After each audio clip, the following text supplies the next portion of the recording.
ho, ho! Merry Christmas! Merry Christmas indeed! And we're back with another episode of the Lakers Fast Break podcast. It's Gerald Glassford coming right back at you here from Lakers Fast Break, Pop Culture Cosmos, where we cover the latest news and trends in pop culture each and every week, twice a week, wherever you get your podcasts. Also, as well, Inside Sports Fantasy Football. We'll go ahead and cover and recap the playoffs for fantasy owners out there, plus get you set up for the NFL playoffs coming up very soon on Inside Sports Fantasy Football. Also, as well, of course, don't forget what we're doing for you right there with the Lakerholics crew at Lakerholics.com. Also, as well, Joe Soros game, Corrupt, Coreupt.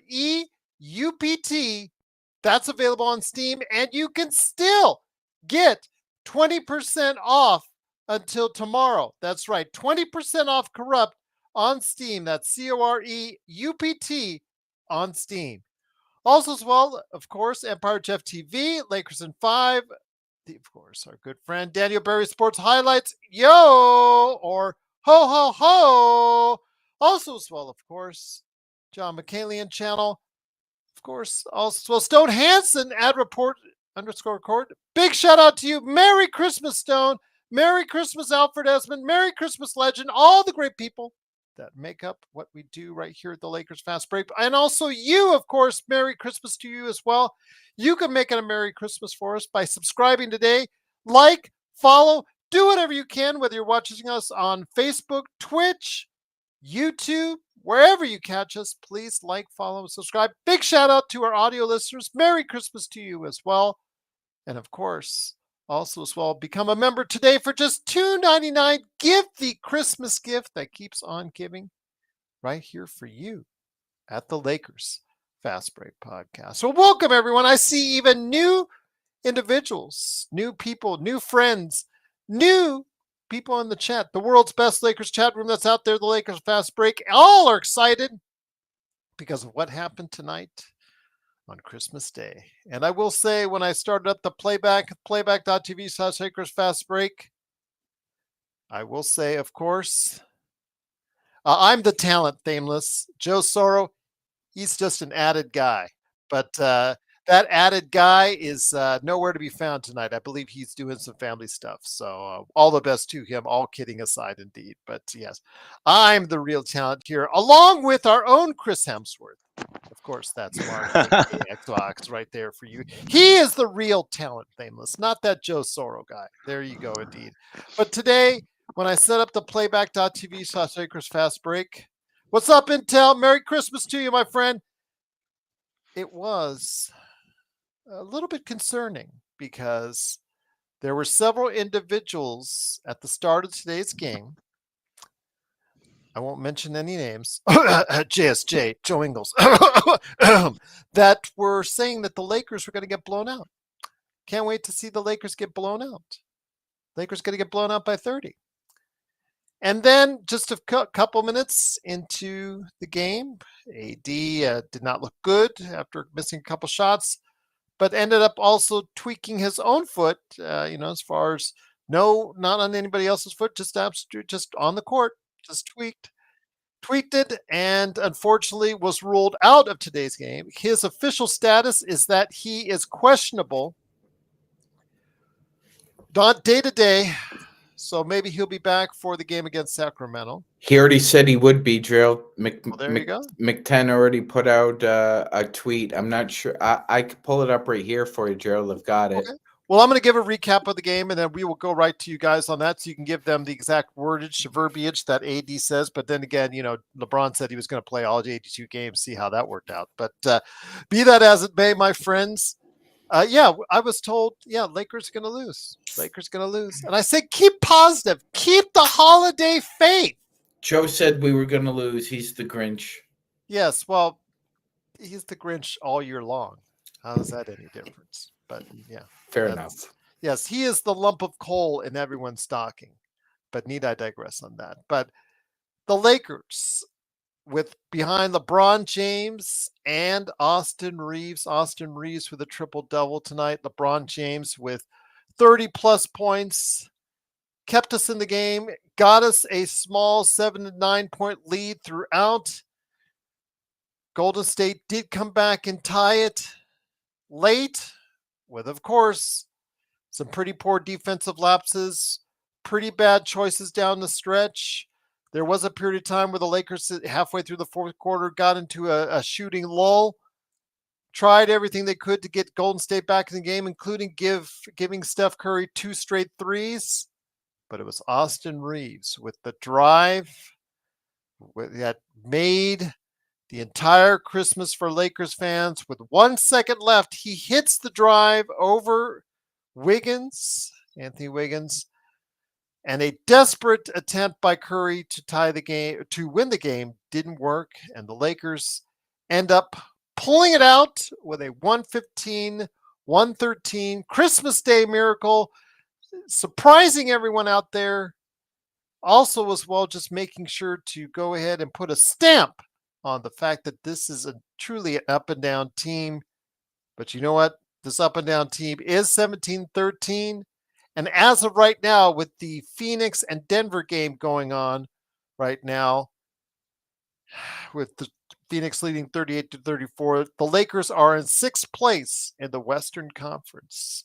And here today to discuss today's game are 2 awesome individuals that were part of the Playback.tv's live coverage out there, including Laker Nick. Big shout out to you, Laker Nick.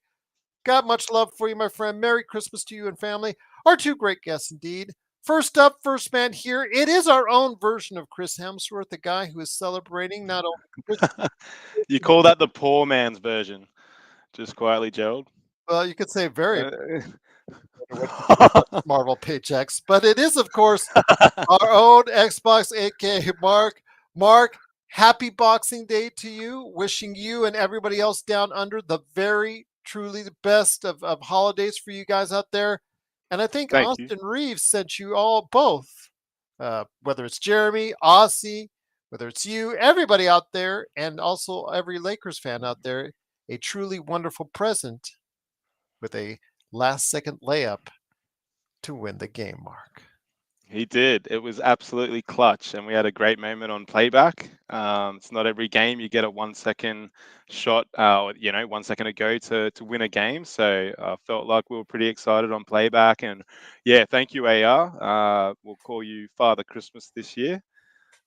Really stepped up. Hey, Sean, we were watching the game, and one thing that I noticed tonight was LeBron had more defensive energy in the fourth quarter, but that's because he wasn't carrying the team on the offensive end. It was AR, and LeBron was defaulting to AR tonight, and we've all had our ups and downs with AR, but I've been one person that's been pretty consistent in terms of how I feel about him and his value to the team. And when you're undrafted and you can do stuff like that and win games, you're a pretty special player. And he's not super athletic and he's not a great passer, but what he does well, he does super well. And just absolutely excited, that we've got the win. And the whole team tonight really stepped up. Max in certain moments, Rui in others, Gabe to a degree, maybe less so. Reddish had his moments. They all Connect in the needed first half. Connect, sorry, that's the one I mentioned before in the chat. Connect in the first half. So everyone needed to step up with AD going out in the first quarter, and the boys did. LeBron, I think, played a smart game tonight. He didn't try to force it as much as he normally does. So, man, absolutely over the moon. Merry Christmas, Gerald Merry and Sean and chat. Yeah. Absolutely. Merry Christmas to you as well. Happy Boxing Day as well. Also here today, good man indeed. It is of course, our fellow Santa Claus indeed. He is the madman from Toronto. He did get off his sleigh to go ahead and watch the Lakers slay the Golden State Warriors. It is, of course, our awesome Christmas present that we give to you out there. It is the Magic Man, Sean Grice. Sean, great to have you here. You mentioned AD spoke to Dave McMenamin after the game. Again, he had one of those where you tweak the ankle. It didn't look like it was that bad. It's something I actually did something similar as far as last week. I was just like, oh, ow, ow. Okay, you're walking funny for a little bit, and then I thought it would be all right. But obviously, he's a little bit more serious. He was listed as questionable for the rest of the game. But as you said, he is listed day to day according to what reports are, but Anthony Davis to ESPN says, I'll be okay. I'm playing against Sacramento on Saturday. Your thoughts on that, and also as well, Sean, today's game, what this could do for the Lakers and how much of a lift this is for us on Christmas Day. Yeah, Gerald. I Mark summarized it very well. I'll just add a footnote onto it. It looks as though the Lakers have also been paying attention to the Warrior slide as of lately because the game plan was pretty simple: get good shots and don't turn the ball over. One of the big reasons why the Warriors got out to that heater of a start for the season, Gerald, was they created turnovers. Yes, D'Anthony Melton was an important cog in what they were doing, but they also had Kyle Anderson and they also had Gary Payton as well, Gerald. Those three contributed a lot to the Warriors turning defense into offense. And as we saw tonight, Gerald, the Lakers didn't allow Golden State to turn defense into offense. They only I believe the Lakers only had, 13 turnovers.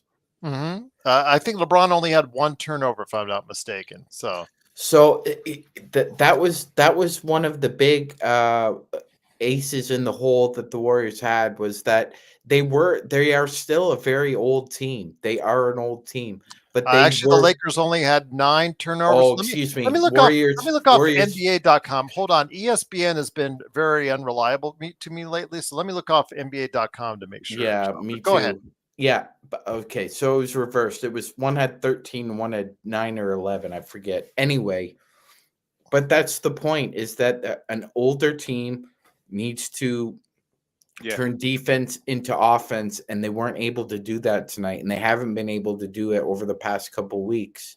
It was 9 for It the was Lakers. Yeah, not. 9. Yeah, there's no way. I don't care. I don't care how well they're shooting.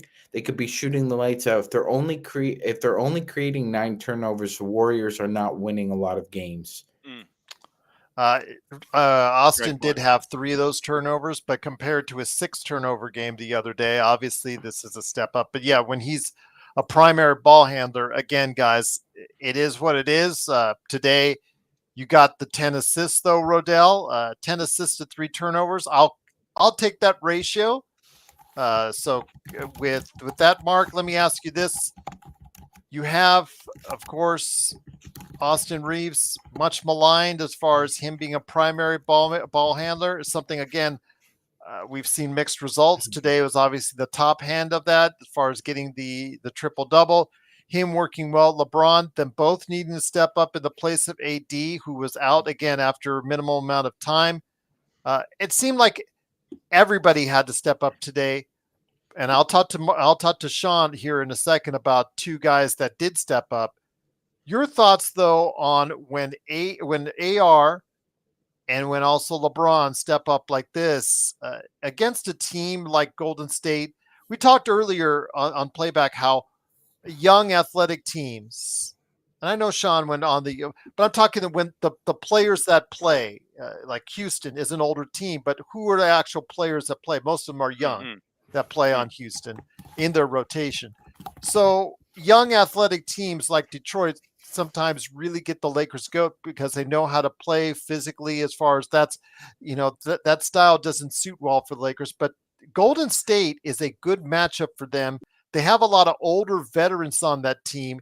And in doing so, the Lakers feel, I think, that they can match up really strongly, even without AD on that team, Mark. Yeah, I mean, definitely. Like the Warriors, they don't play the same as us, but they're a slower team than, say, a Detroit, or not as athletic. But I don't know, like just going back to AR, yeah, I just want to emphasize that he was absolutely brilliant tonight. I Yes. mean, like we need to keep reminding everyone that he is undrafted. So, like we can say LeBron and AR tonight. I don't think there was LeBron factor at all late in the fourth quarter. It was AR. He came clutch with his free throws.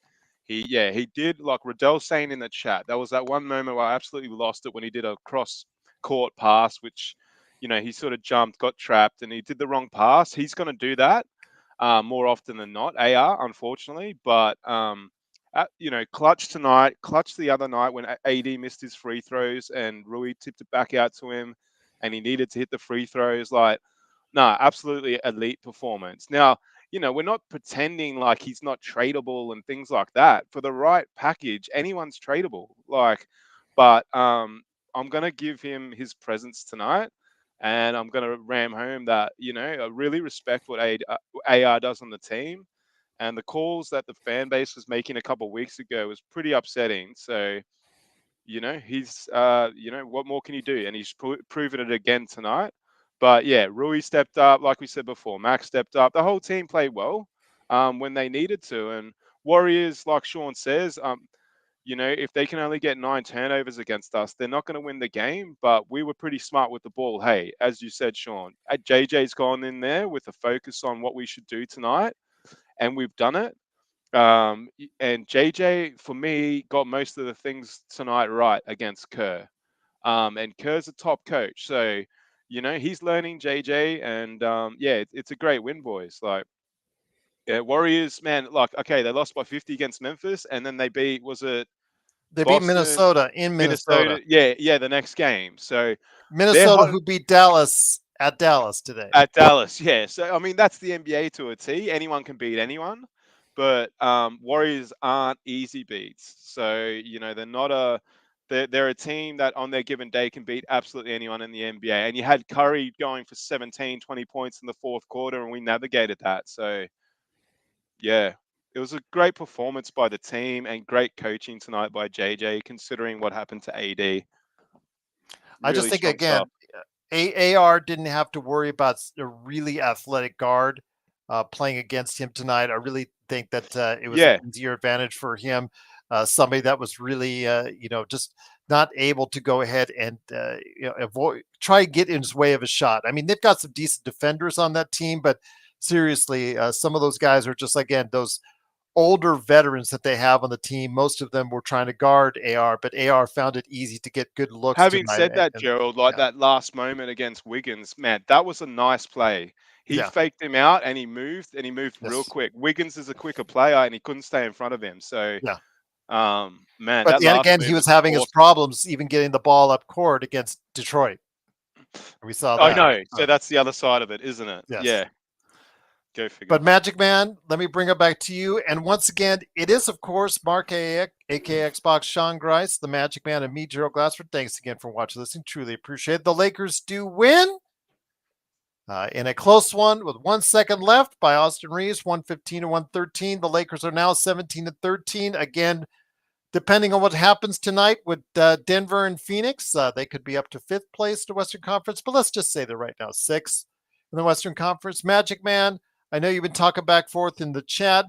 One thing we talked about here quite constantly on the shows, we never seem to get our young players playing well simultaneously. And I'm keying mainly on Connect and Christie. Rodell's been very high on Christie, and now that's proven Rodell can start patting himself on the back a little bit there. We have been very high on Connect, and after tonight in that first half, where Connect really helped the team quite strongly, we can pat ourselves on the back. But the problem is they never have played well simultaneously. And with D'Angelo Russell out of the game tonight with a left thumb sprain and AD out early, they needed consistent sources of offense tonight. They got AR, they got LeBron, they even got Rui to hit some really good shots as well. But without, of course, Connect in that first half and without Christie in the second half, both of them playing well overall, we needed a team win tonight without AD, and we got it, Magic Man. 100%, Gerald. 100%. The Rui factor was huge tonight. He was 5 for 7 from deep. So even though Christie was only 2 for 8, I could live with that. Those two guys combining go for 7 for 15 from deep. It's very good. Connect was a game high plus 13. He gave good, solid minutes, Gerald. Hopefully, this gets him off the schneid, so to speak, pumps him full of confidence, and he goes for 35 against Sacramento on Saturday night. We'll see. But yes, it was nice to see that at least 2 or 3 of our young guys were playing well simultaneously, Gerald. And you know what? It had to happen when somebody got hurt, right, Gerald? We Yes. couldn't just expect it to happen naturally and organically. There's always some kind of obstacle that they have to overcome in order to play this way. But I mean, good for them. Showed some heart. I will say this. I will say this though, Gerald.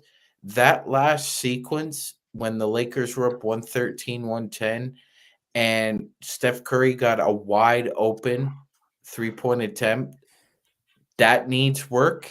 That's it. I would say that was the only negative I could see as far as coaching is concerned. But hopefully it gets worked out because you can't lose the best shooter in the world and then have your best perimeter defender point and say somebody get him. Well, that's 2 games in a row, guys, or actually 3 games in a row. Because remember when the Lakers had a 10-point lead the other day, they almost let that get slip away. They have not been very good holding leads in the fourth quarter. They do make things nervous for us, guys. I'm very concerned about that, and some of that does have to fall on JJ Redick for not getting these guys to execute smart plays using their head when it matters the most. The Lakers were up by 9 with less than 2 minutes left, and it just was Mm. still troubling indeed. Parade on Figaro, I got your back here on Twitch here in just a second, but first up, I do want to go ahead and mention to Mark, we got a super chat from Intel Wild. Truly appreciate him doing so. He went ahead and said, guys, I watched the first half of the Knicks game and it was pure dog poo-poo. It was so boring. The Yeah, NBA product is really hurting, in my opinion. Now, that game turned out in the second half to be better. kind of good. Yeah. Mikal Bridges found somewhere his offense. Maybe that was his Christmas gift right there, battling out against Victor Wembanyama, who they want to portray as the burgeoning star. I agree with you, Intel. He takes way too many threes. If I had a 7'5" player, I would try to win the argument and say, rationale, you're much more efficient close to the basket. But again, that's what this league is about right now, is shooting a ton of threes. Mark, your opinion, Christmas Day is the first real day casual in audiences usually try to check out the game. NBA Cup notwithstanding, that's why they wanted to bring the NBA Cup into this to get people looking at this game sooner. But Christmas Day usually is the first day audiences really start checking it out. I know there's Yeah. been a lot of flack and a lot of stuff that's been said about the league, declining ratings, too many threes, yada, yada, yada. But when it comes right down to it, Mark, the league can still put out an exciting product when it can and when it wants to, Mark. Yeah, definitely. But, if I look at that game in isolation, it's a bit of a funny matchup to play New York and San Antonio. I mean, obviously, they wanted Spurs to be a factor with Wemby. Yes. But, maybe a game like New York versus Atlanta, where there's actually a bit of a rivalry there with Trae Young, would have made a bit more sense. But, yeah, that doesn't excuse the play that Wemby. I mean, the guy just shoots threes. He reminds me a little bit of AD. He's pretty frustrating, and don't know why someone that size just wouldn't stand at the ring and literally just either dunk it or block it. I mean, that's what Yao Ming and the boys used to do. So just a different league right now. But having said that, I did watch a bit of all the games before us. And like the league's what you make of it. I still really enjoy some games. Obviously there is games where there's too many threes, but I actually did really enjoy the Boston Philly game more so Shout out because to Philly on getting that win. yeah, Philly respect. Even though, of course, Embiid hurt himself in pregame warmups. Yeah, that's right. But then he was actually pretty good during the game. So, Yes. and so was Caleb Martin. He was really stepped up for them tonight. But I don't know. Like I can get it. Look, for me, watching the Lakers gives me so much enjoyment that what else is going on in the league, I don't really care. But yeah, obviously it's maybe not the same product as when we were all growing up. It's not that sort of tough basketball anymore, but they've just got to find a happy medium. And how you do that, I'm not too sure. They've got to go back to, emphasizing taking twos to a degree, but also, when you watch Boston, they shoot 53s. It's like, that's obviously too much. So we'll see. It'll correct in due course, but our Laker boys got the win. So, can't be unhappy on Christmas Day about that. No, absolutely. And I was telling everybody at the beginning of the game, be positive. Let's keep the holiday. That's right. Oh, we're going to lose by 30. We're going to lose by 30 today. Can't wait to lose by 30. Oh, we're going to lose. We're going to get killed. Joe Ingles came on. He was spouting that off.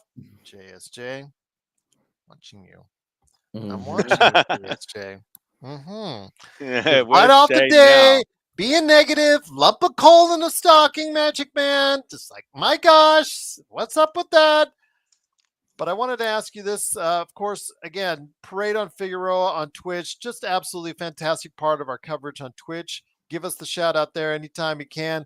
What do you attribute the irregular play to of the Lakers? For example, we lose at home against Detroit, but win away against Golden State and without AD. It doesn't make sense. It's so weird.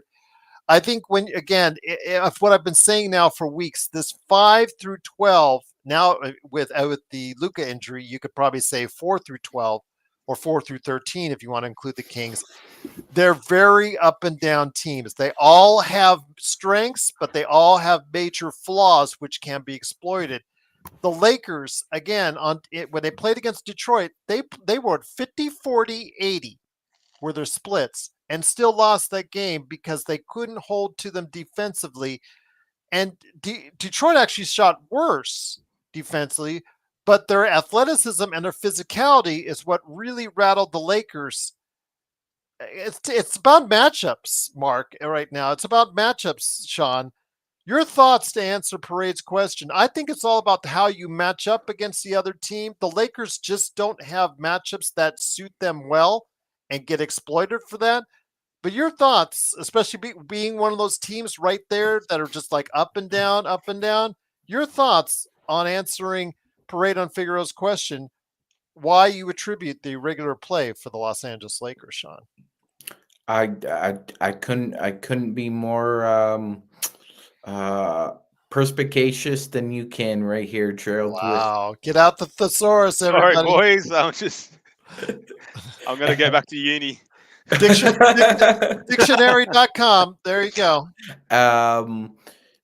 There's an old saying that styles make fights, and what that essentially means is that different personalities, different characteristics make for either like you said, Gerald, an advantageous matchup or disadvantageous. Now, the next two games are very interesting. You have the Sacramento Kings and the Cleveland Cavaliers. Both are young teams, but as Gerald said, both play a little bit of a different style.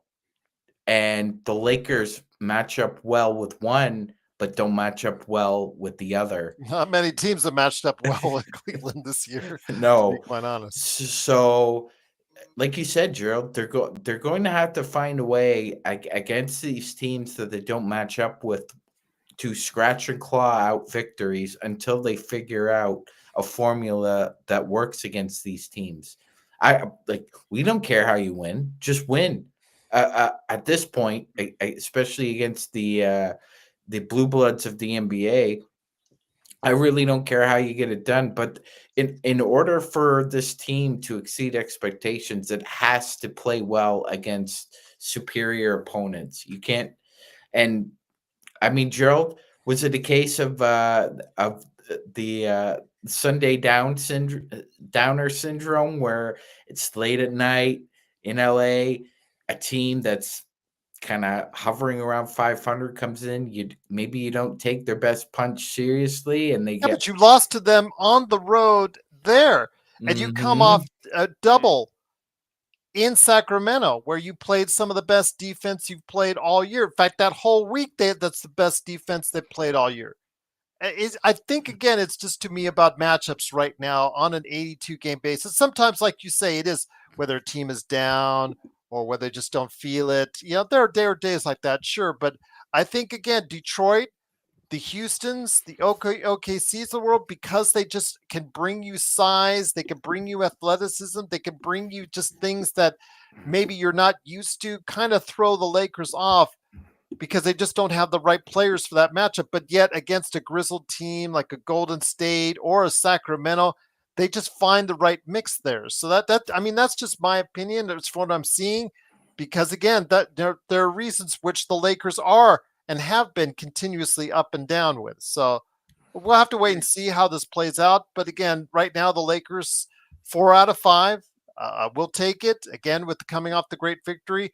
Mark, in that victory, and Freedom Angel, I got your. We talked about this on playback. What your question is, so we'll get to that in a sec. Homelander was asking about Christian Coloco. You saw the best of Christian Coloco. You saw the worst of Christian Coloco today. Obviously, JJ did not. He made the comments about how the Rui thing, as far as its center, worked out 2 games ago, but didn't really work out last game. And I think that by what I just talked about a second ago is attributed to that, as far as just the athleticism that Detroit has. Today, they were able to get away with it.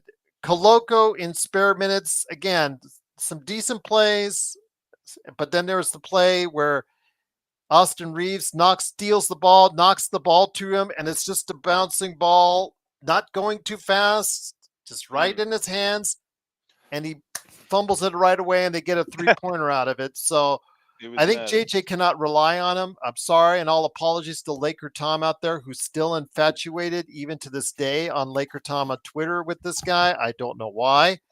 But your thoughts on Christian Coloco and Freedom Angel? I'll get your question next, my friend. Yeah, Coloco, I don't know. I mean, he looks pretty average overall. But then again, you think about it. Okay, he's only played 8 minutes and 50-odd seconds. So Yeah. how ready is he for that moment late in the game? Do you know what I mean? Like, he's obviously cold. The guy's young still. I don't want to go too hard on Coloco. I've seen some pretty negative comments about him. Yeah, I mean, you're Um, still he's just getting back in the swing of things. He's only yeah, on the 2-way. I don't want to make too much yeah. about it. I know Well, that let's be honest, though. Yeah, Sean has said Kyler Kelly has looked great in the G League and would like to see yeah. get him a shot.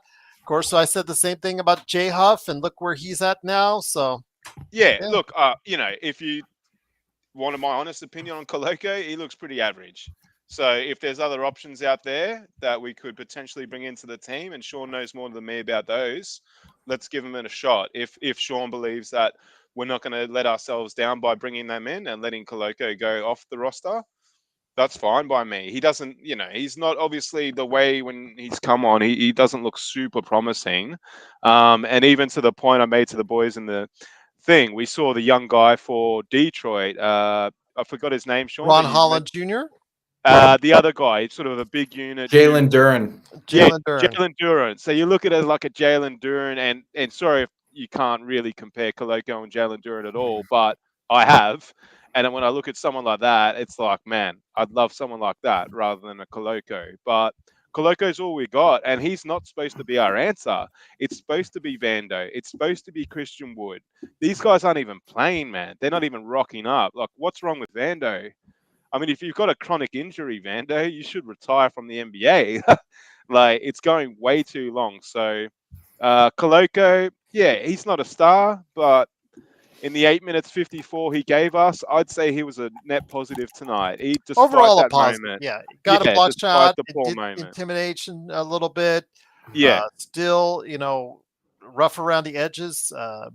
All apologies to Laker Tom. I don't think he's going to be the star center that Laker Tom envisions him to be. no, But, if he can give us some good minutes and get the trust of JJ Redick, because he doesn't have the trust of JJ Redick yet. You still saw plenty of Rui at the center minutes, and that's the big problem for us. If Rui is playing center, you saw a lot of open just rushes to the basket, open looks to the basket for Golden State. So yeah, with Rui at the center spots, yeah, he obviously hasn't earned the full trust of JJ Redick yet, and Coloco has to do that before we can actually he talk put in a about him. big shift tonight, Rui, didn't he? Yeah. Like Yeah. when you break it down like that, Yeah. considering he was playing the 5 and he was actually needing, some of his baskets were really timely.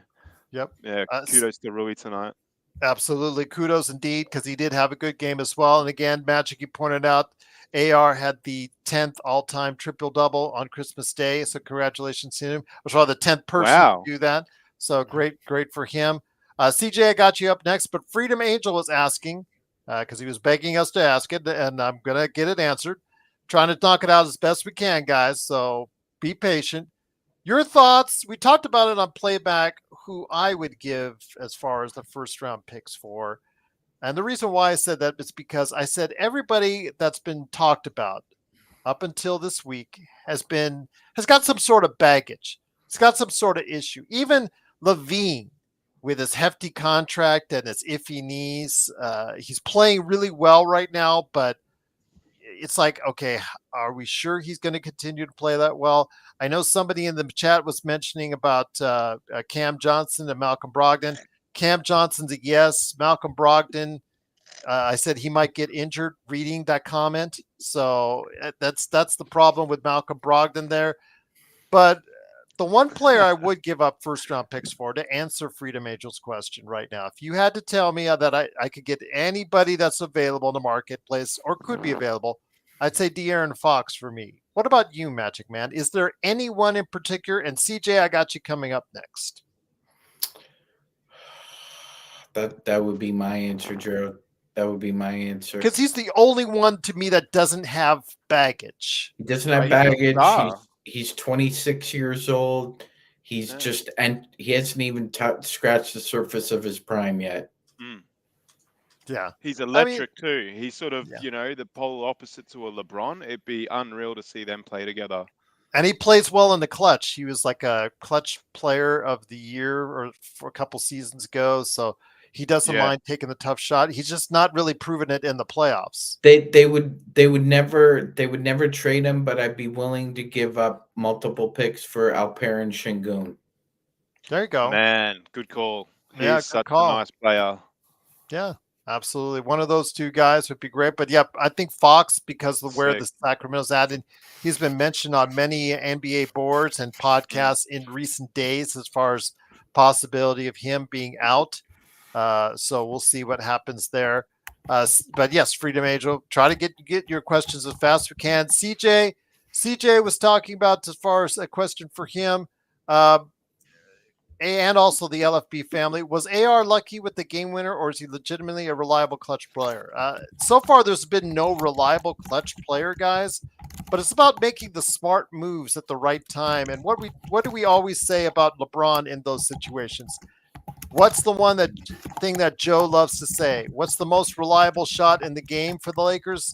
LeBron to the basket. And to the basket just seems to make much more sense in moments like that. I think they should have tried to do that a little bit more with about 2 minutes left and they had the lead by 9. Just take the ball to the basket and get fouled. To me, I think that just makes more sense. Mark, I'll start with you. Do you consider him now a reliable clutch player? We've seen him make clutch shots before. Again, it's something that the Lakers could use as a resource. I know LeBron still wants to go ahead and take the shot when it matters the most, but he got the ball, wasn't giving it back, and made a good shot with it, Mark. Yeah, no, I actually feel like LeBron was looking to AR to do this tonight. So that's a certain level of respect if, the supposed GOAT of closing games is doing that for you.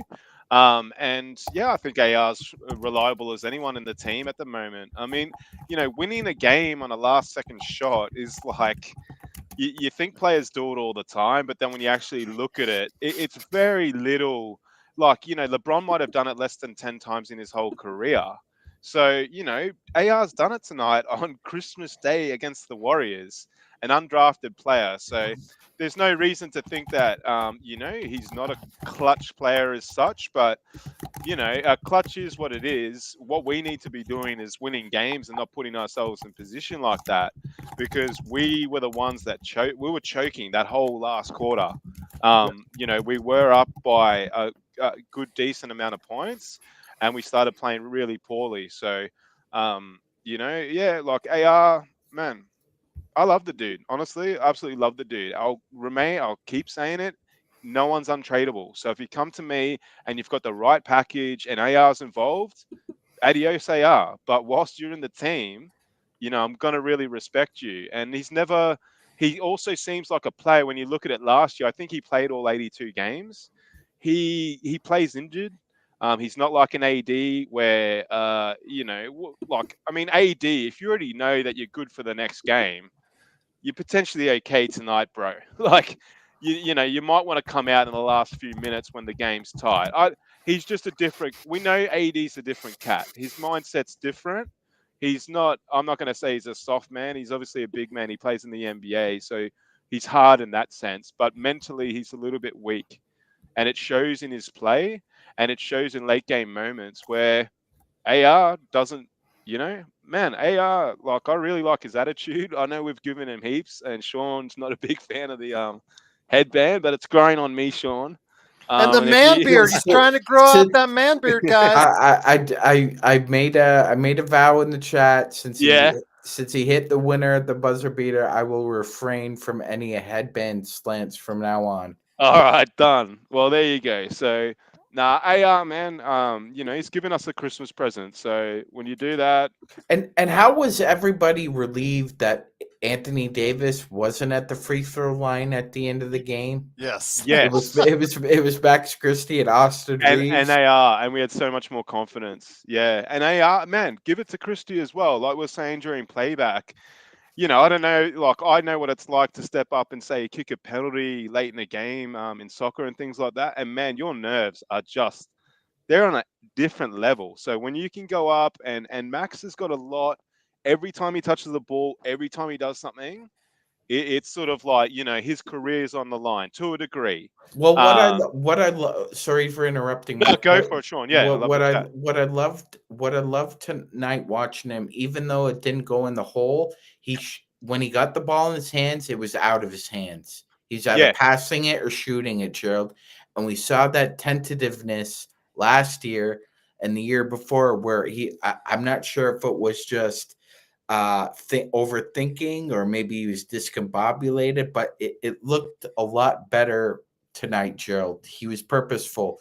When he got the ball in his hands, he was willing to shoot or pass. He wasn't thinking. Yeah. So let me ask you this, guys.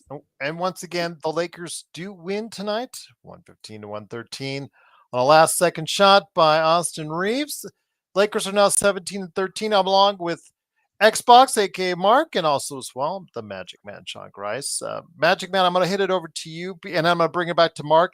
If you remember, for many months, weeks, and also against Rodell, we had said for a long time about Max Christie not being somebody that the Lakers can rely upon. I know that Stone, Joe, someone else. Oh, John Costa said that Max was not an NBA player. Even this season, they're reiterated not an NBA player. I always thought, again, that I think the kid's ultimate thing is, can he be a starter? I'm still not 100% with that. But again, right now, he's looking good. You go with the hot hand. And if he does continue to develop his game, he will be an NBA starter. I still think he will be an NBA rotation player somewhere. If not for the Lakers, he will be an NBA rotation player for quite many years to come. That's what I've said on the record. But even he is exceeding my expectations. You guys have been a little bit not as harsh on Max Christie as some others, a.k.a. Stone, Joe, and John. I've never said he wasn't an NBA player like they did, but obviously you have to be pleased with the results. It didn't look so good when he signed that 4-year, $32 million deal, and he got off to such a bad start this season. It made us all look bad as a unit. But your thoughts, Magic Man, and I'll go to you next, Mark. Were your thoughts on the development of Max Christie into hopefully what will be now a reliable player for some time to come? Yeah, absolutely, Gerald. I'll just keep going back to the one word I've been using a lot for him this year, and that's maturation. There's a huge maturation that's gone on in between the ears with Max, and it's wonderful to see. He's not so tentative. He doesn't. I don't think he's getting in his head if he misses a corner three. I don't think he's getting in his head if he makes a bad turnover, he's getting back on his ass and go playing on defense, and he's going back and forth. It's a little less overthinking, which I hope that's part of the maturation process, and also your vets just letting you know, like, come on, man, like you're 6'5", you're 218, you're strong. You know, nobody's trying to bully you out here, but you gotta have your head on a swivel when you're playing in the NBA. And he's done a very good job since being in the starting lineup, Gerald. We are 4-1 since Max Christie has gone in the starting lineup. 4-1. You can't argue with those results. I'm like you. I'm not sure if he's actually an 82 game starter. I'm not sure yet. We'll see. Again, We'll he's see. still 21 years old. So, yeah. But Aaron, he's stop it. No, I did not say that. Don't put words to my mouth. And I'm not going to blow up like it's Christmas, so I will not give you a Joe Sorrell blow up. But don't put words in my mouth because I did not say that. You stop that, young man. You Gerald, stop that. before we go on, I just want to ask you I'm something. going to give you the Matumbo finger. As somebody who's played and watched it for a long time, let me ask. I'm gonna play this, and you gentlemen tell me if you think this is a dangerous play or not. And I want the chat's allowed to opinion lock too. arms, and they didn't lock arms. Oh, this and then moment. Draymond It's just a pulls flop. them Yeah, man. down.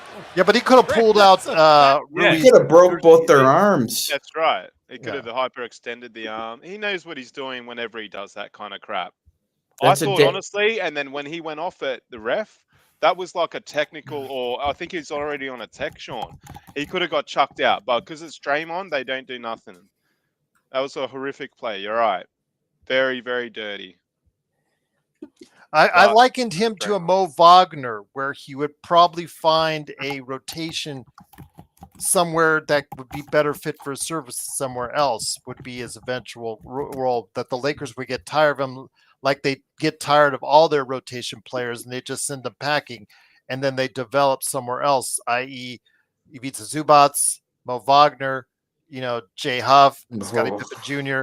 Need I go on? The That's roll what I call. thought- Sure. Yeah, that's Yeah. what I thought his eventual ending up would be there. So let's get the facts straight, and we'll go from there. Let's not keep everything lively because the Lakers won today. Let's not again put words in Gerald's mouth like Joe doesn't like it. I don't like it either. But Mark, your thoughts on Max Christie's development? Again, I would love to see him become a starter for the Lakers and solve the answers to the Lakers' problem at shooting guard. We'll see if that can happen. Again, he's becoming more aggressive and a little bit more reliable on the shot. Rodell, to his credit, was very vociferous in that all summer long.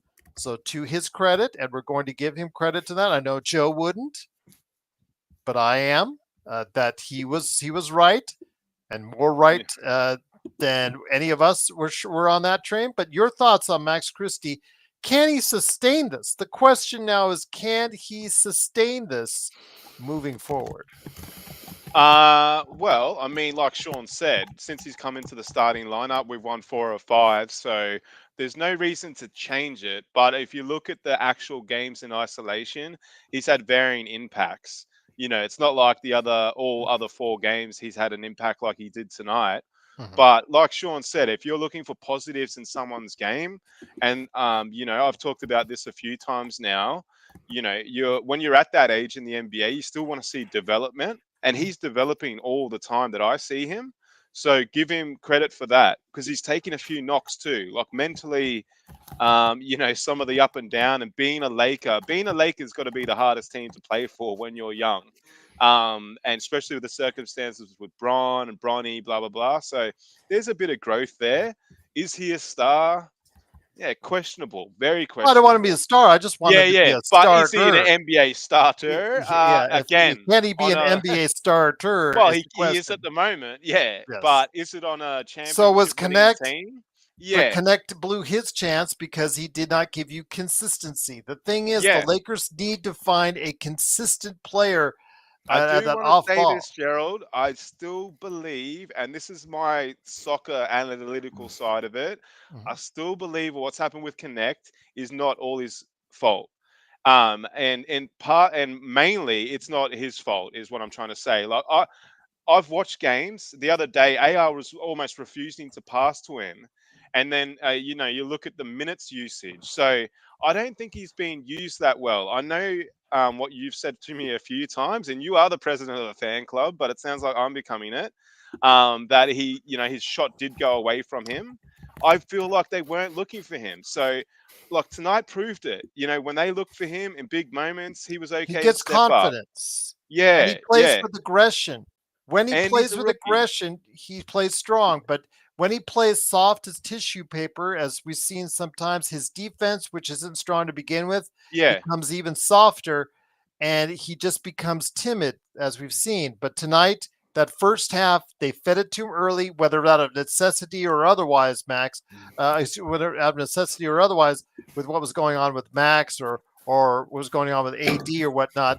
They fed it to him early, and it paid off in a good first half because he was behind LeBron. Him and LeBron were the key players in the first half until AR took over in the second half. Rui yeah. came in with some clutch shots, and Max Christie came up with some good play as well. No, it was a good team game tonight. So yeah, what do you say? Like we could come back next game and be like Max is the worst player in the NBA. There's potential for that inconsistency, but in terms of what I'm seeing from him, again, like a word I used to like, I like to use when people show respect and play well is kudos. So kudos to Max as well tonight because he stepped up on Christmas Day. But what Sean, like you've got some thoughts on Max since he's come back to the lineup, and you keep referring to the winning percentage. What do you sort of feel about his growth? You've watched him a lot closer than me since he's come into the league. Are you liking it? Yes. Yeah, and Good question although there, Mark. good question, man. Yes, I do. And people can even us. We can quibble about the 3-point shooting and his offensive repertoire, or things he needs to add. But defensively, he's here to stay. Mark, Mm, he fundamentally his defense has gotten a lot better since he first came in the league. He used to be a chicken with his head cut off. There, he tried to use his speed and his athleticism more when guarding guys like Ja or Trey Young, but we've seen it this year. He's more head on a swivel, and if you watch him, his he gets really low, and yeah, his hips are really locked in. Fundamentally, from a positional point of view, Mark, that's great to see yeah. because that's establishing somebody who is now developing good habits. Mm. So that's why I keep alluding to his maturation. I mean, if he's shown good habits with his defense, give him some time with the shot. Give him some time with that. 100. Yeah, and it's not like he can't shoot. We've seen that he can shoot at times too. So if he can develop that. The other thing I've noticed with him is, and it's obviously maybe a size thing, when he goes up to the rim, because he's pretty athletic, but he doesn't sort of like the contact. If he can get used to that contact in the next couple years, dude might be a bit of a player. Just to let everyone know, because CJ and Jeremy were asking about it earlier this week, JJ provided no update for Wood or Vando. Again, Vando, if he comes back before February, that's a pleasant surprise because not only was the feet rehabbing from the feet, he got a knee issue, so now he's got to deal with a knee Man, issue on top of that. So again, if he comes back, don't expect too much right away. Just to get back up to speed yeah. in the NBA after you haven't played at that level since he played in the playoffs, right?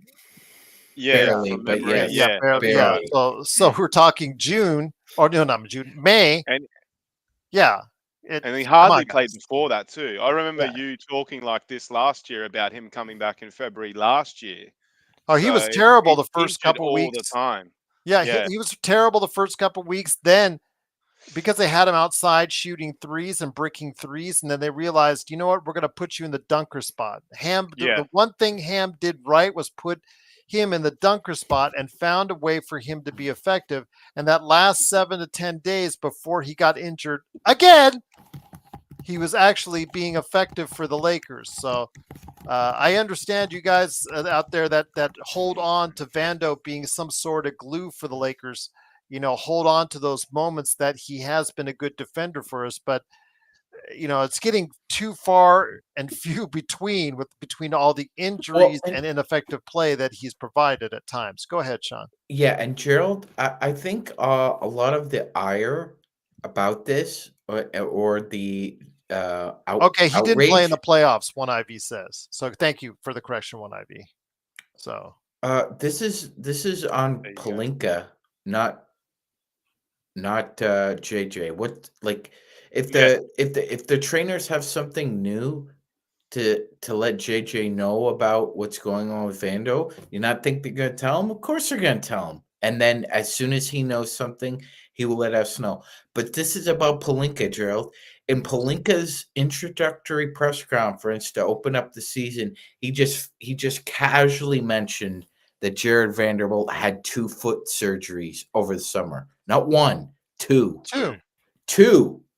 2 foot surgeries. and then in Plus, coming back, had issues with the knee because the knee started swelling up.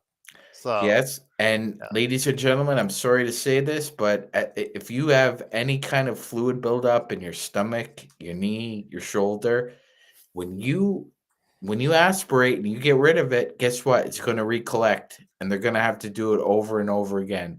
So this is an issue now with Jared Vanderbilt.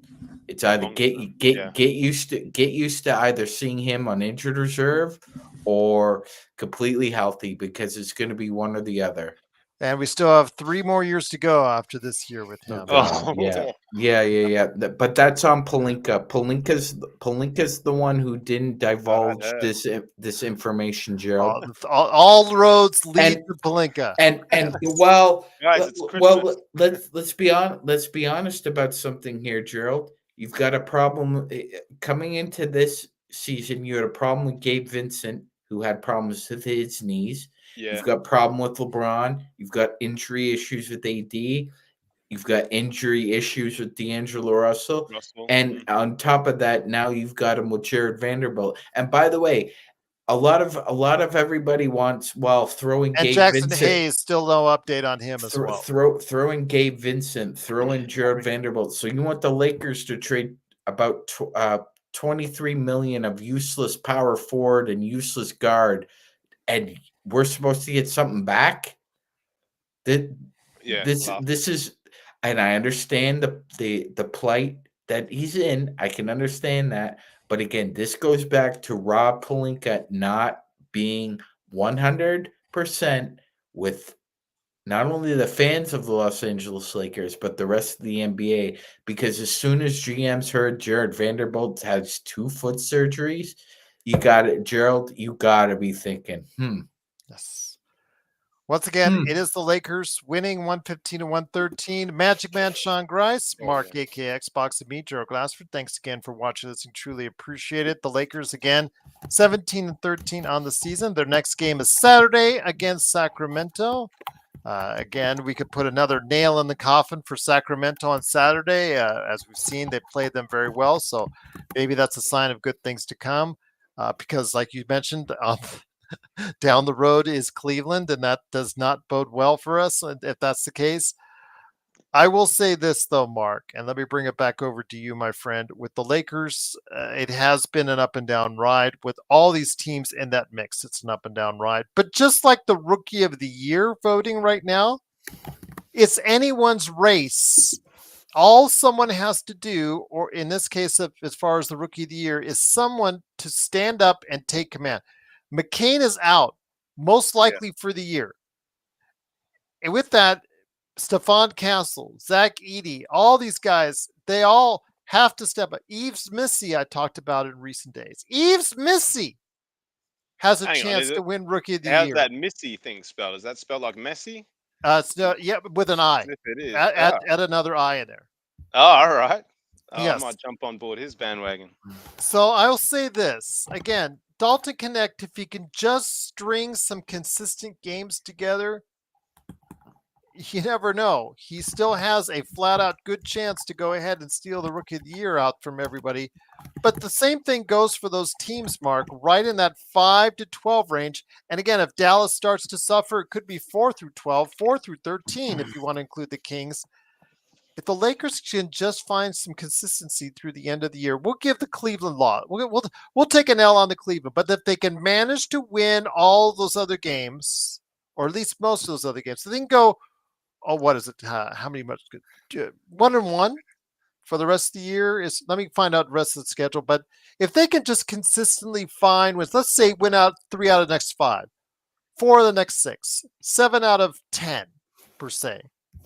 That's all it takes right now, because this 5 through 12 situation is not going away anytime soon. They're all going to be bunched up playing like this continuously. Gerald, the further we go down Peter Cottontail's Mr. McGregor's patch here, you can't lose 5 in a row or 7 of 10.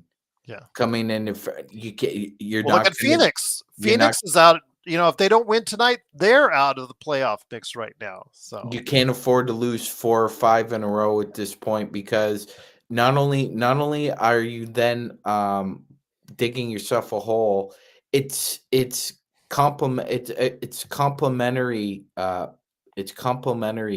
because you're expecting 2 or 3 teams to drop 3 of 5, 5 of 7, and we know that doesn't happen in the NBA, Gerald. Usually you have to wait a couple weeks, and time is not on your side right now in the Western Conference. No, but at the flip side, Sean, if we can keep winning like at the click we are, we're going to give ourselves a really nice position to be in later in the season. Because And take a look rather at than this homestand, Mark. Sacramento, Cleveland, Portland, and Atlanta. That could be, if they get 3 of 4, I would be super happy with that, Mark. Man, well, we thought we were going to get 1 out of 5 for the last 5 games, for example, or 6 games. So, if we can get that, Gerald, I mean, just thinking out loud, where would that let it? We're sort of 7th at the moment. We might be in the top, say, 5 or 4th spot if that happens. Dallas starts to fall. Yeah. I mean, look, for me, you just got to keep winning. Obviously, that's the name of the game. And the more we can accumulate wins now, it's going to make it easier for us later in the season. When guys like LeBron and that typically, we're going to need a rest or tail off a little bit. So, man, just concentrating on us. If we keep winning, we get those 3 out of 4. We could be sitting 5th or 4th in the Western Conference, which none of us thought a few weeks ago. So, I'll take that any day of the week.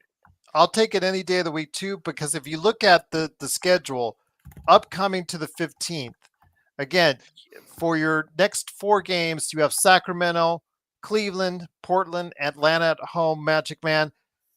Those 2 games in Texas that you got to do at Houston. We never do well in Houston. If you remember the epic Joe rant after that one Houston game, what I think was when AD sat out. It was after they a Memphis both sat out. They both sat out. Yeah, and Joe wouldn't want. That's probably a top 5 Joe rant right there. That's security at the hotel I was at. They got called in. Yes, that's how loud Joe was. Dallas, they're at Dallas, which they could win because there's no Luka. Shout out. I don't think he'll be back by then. But then you have at home with Charlotte, 2 against San Antonio, Miami, and Brooklyn. I'm telling you guys, if the Lakers can go on the run, Sean, the time could be now. Time is of the essence, Gerald. I would say right now is a good start to win 8 of 12, 14 of 20. Try and maintain here, because so we've talked about this before, Gerald, and it'll come up again.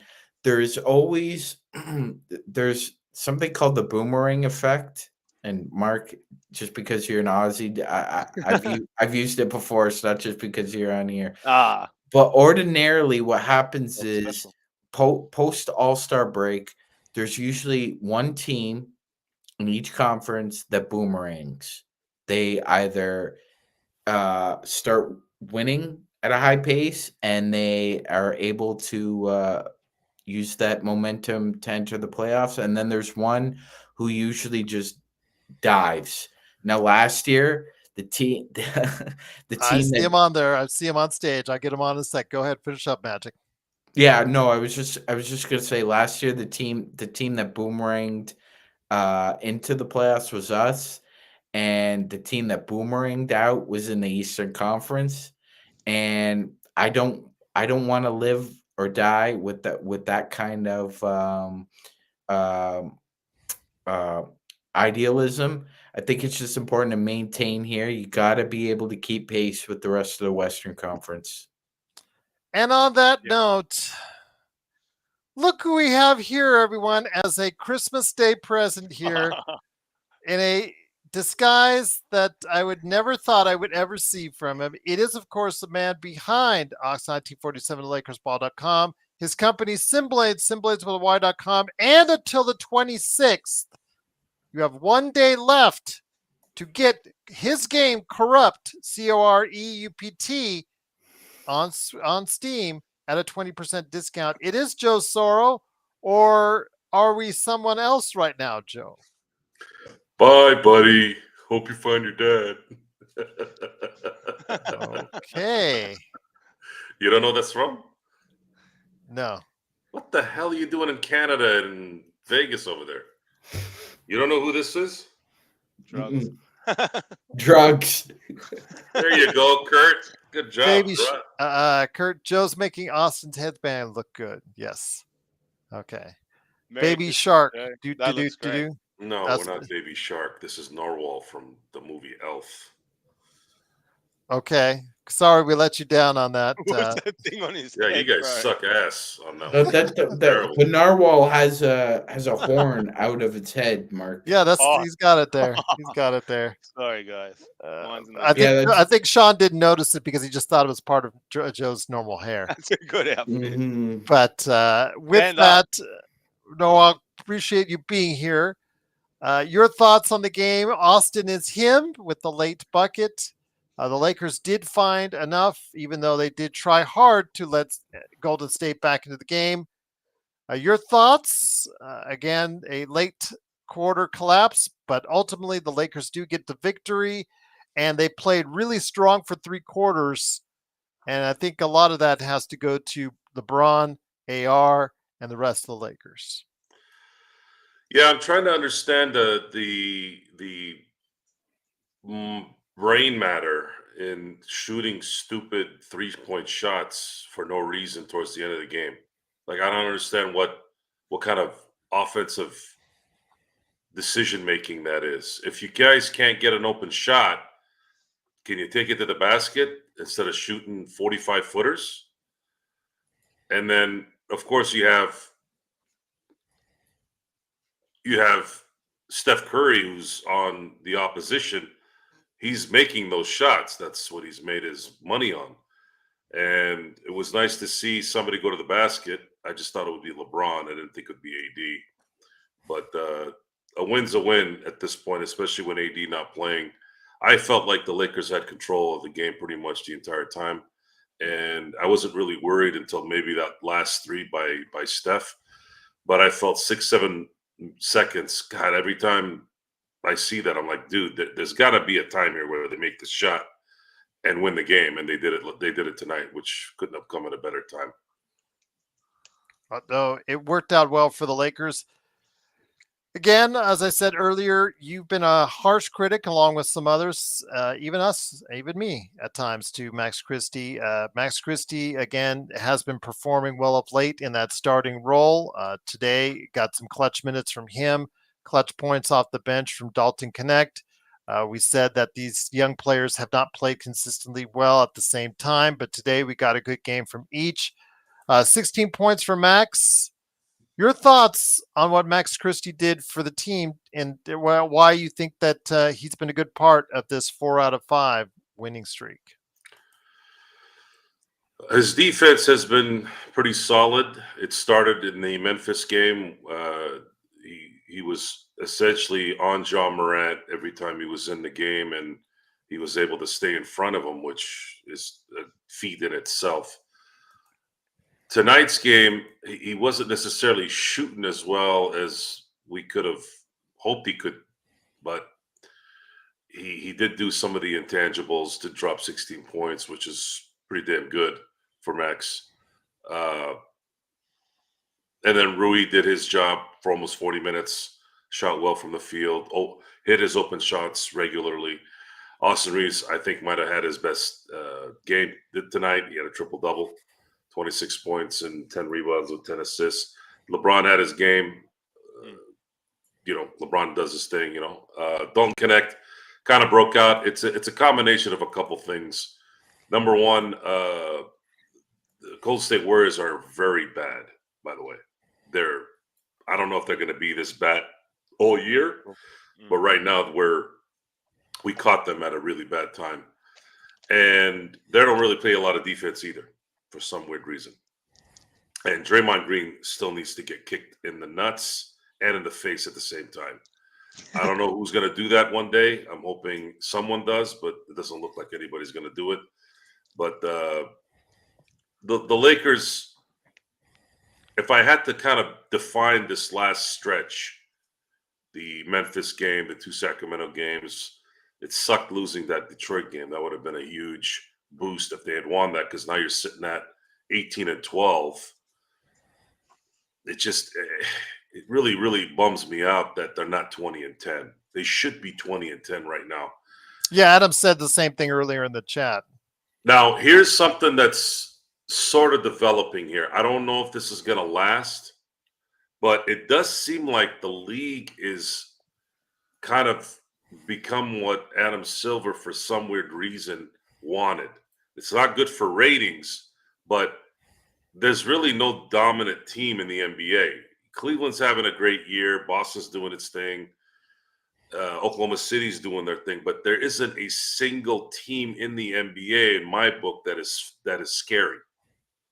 That's an interesting. I mean, it was like that sort of last year too. I wasn't really scared of Boston, but they obviously went on a run and dominated throughout the playoffs with some help with some timely injuries, and then took Dallas to the cleaners in 5 games.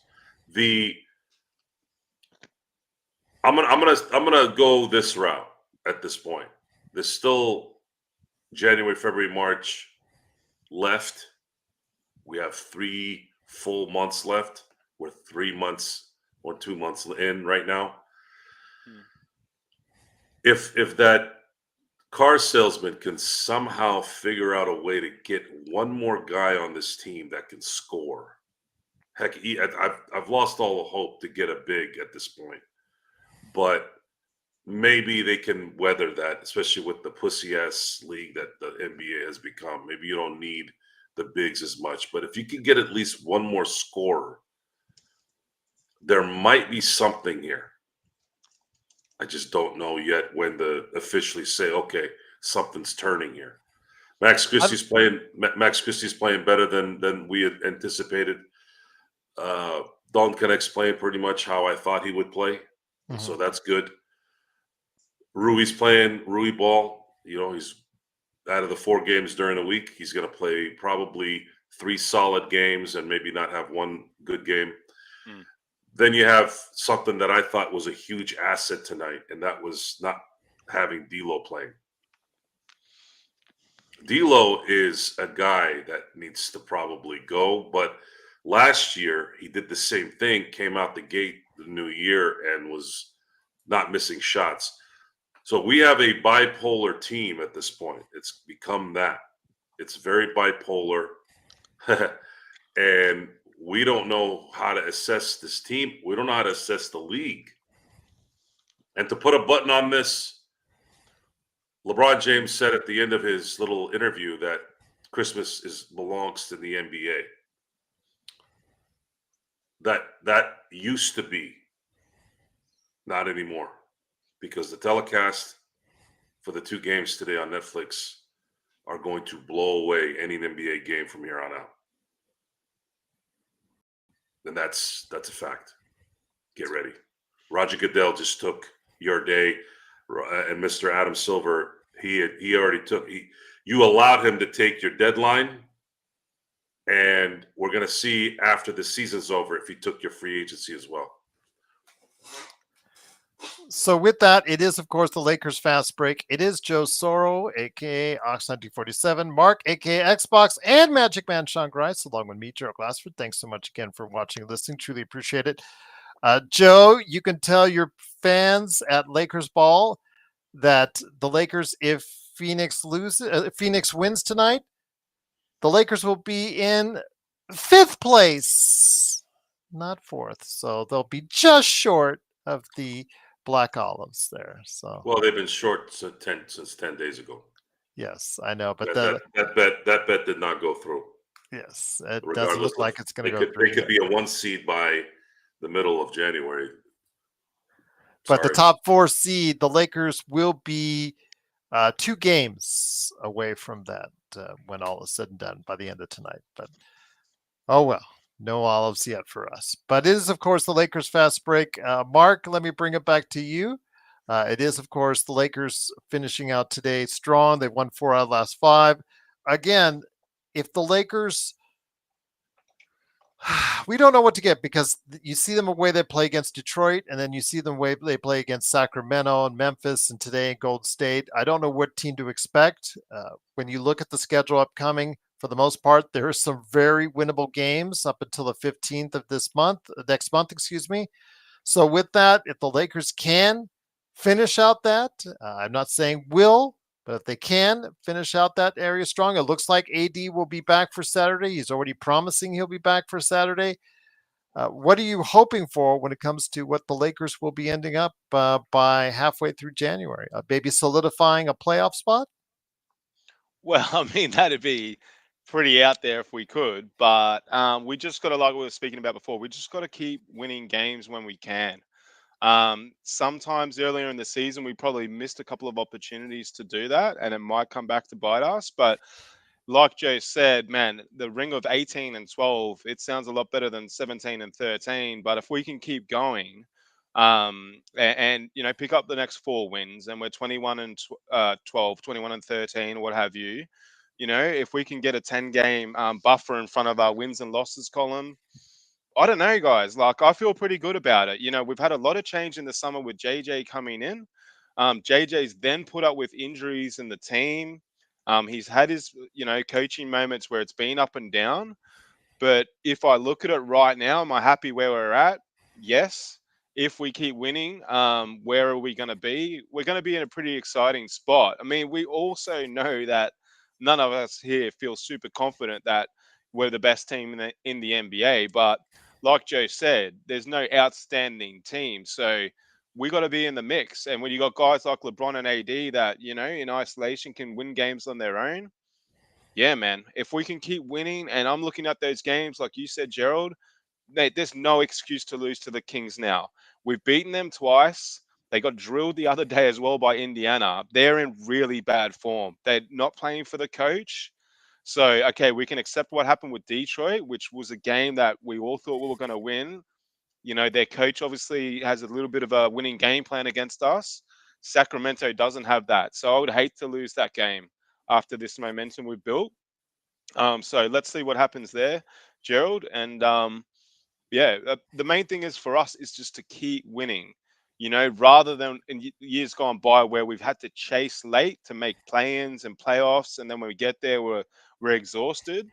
If we can win and give ourselves a position where, you know, just say hypothetically, there's 4 weeks to go, or like you said, Gerald, we know in January or February that we've, you know, largely tied up a playoff spot. Who knows where the future can go with the team? But yeah, the key is keep winning, keep playing well. You know, keep the good disciplines that we're seeing on some of these players and the growth from Max and that. And man, you never know where we could end up. Sean, you and I like it when we kind of point out these things to each other. You notice something for for Friday's schedule that stands out in particular by any chance, Magic Man? Ticket costs for Memphis and New Bingo! You got it. Take you know, a look I'm the at money that. man. Take a look That's at that. For right insane. now, you could go into New Orleans and get tickets as low as $9.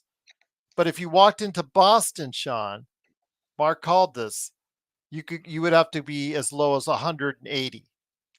Just to show you the type of differential as far as importance and interest in the league right there. So I just wanted to point that out. That's crazy. That is absolutely crazy. I mean, you want to know why? Some of the reasons why that the league isn't as popular as it once was. I would start with there as well. It's just the fact that movie box office is down. Everything that costs a lot more, it's down. So Magic Man, I want to hear your thoughts on that. Go ahead, my friend. And as I'm speaking, Gerald, I'd like you to do something. Look how much a Boston Bruins game is in the same arena, Gerald. I'm going to go ahead and look at that. As I'm right now. talking about this, right? And by the way, I live in the Northeast. It's cold as hell up here right now. It's -15. Ain't no goddamn way I'm leaving the comfort of my home with heat, beer, women, Hell yeah. all at my fingertips. I'm not gonna walk in the freezing ass cold in downtown Boston and pay $180. Well, if you're interested in the Bruins, they play on Saturday. Their tickets are as low as 129, which is still one of the highest in the league and NHL. But guess who's the highest on Saturday night? That would be your Toronto Maple Leafs at 147, Sean. How about that? Yeah, Man. Go I live Toronto. I live right down the street. Ain't no way I'm paying that much. Yes, absolutely, indeed. But But go ahead, my friend. yeah, no, I was just gonna say, Gerald, exactly. I could pay like if I've got a family of three, let's say, I could take them to the smoothie center. And that part of downtown New Orleans is actually very nice. Mm. You could go down to the smoothie center. You can have fun across the street. You could go watch a game for about $50 for a family of three. Meanwhile, you go to a game in Northern California, Southern California, the Northeast. You're paying well over probably around $300 for a family of four, plus parking, plus concessions, plus Insane. whatever the hell else you're paying for. It doesn't make for a good evening. It doesn't. No. And then, with what's happened as well, the superstars might not play. They might load manage them that game. You know what I mean? Exactly. Yeah, exactly, Mark. And Yeah. there's might be somebody coming in from Osaka or Yeah. Honolulu who wants to see Steph Curry or Jimmy Butler play, and all of a sudden they sit and they feel like they've wasted money on a ticket. But Kurt Affair wants to hear more about Sean having women at his fingertips. That should be a snack. So do I. According, yes, to Kurt Affair. So maybe we should do that. We will Neither the time nor the place, but if Kurt wants to find the time or the place, I will gladly fill him in. I'll just say this, Magic Man, we actually got our ads revenue limited because of, I guess, content that we put on the Pistons on playback. I'm assuming it related to something you and I were laughing very vociferously about, and I'll just leave it at that. But yeah, I saw yet today they marked it limited due to questionable content on that show, and I'll just leave it at that. Joe, let me bring it to you. Yeah, I saw it. I'm like, I can't argue that. I really can't argue that based on what we discussed on that show. Joe, let me bring it back to you. Mark and Sean already answered this question. It was a question made by Laker Nick during our playback.tv/live coverage of the game. Let me ask you this. He talked about Jimmy Butler and what was speculated on earlier today by Sham Charania. He said that Jimmy Butler has clearly asked for a trade already to Miami management. He does have an option year that he swears he's not going to pick up, but again, it's $51 million on the table. So I still say it's there for a reason. Your thoughts, should the Lakers be interested in Jimmy Butler?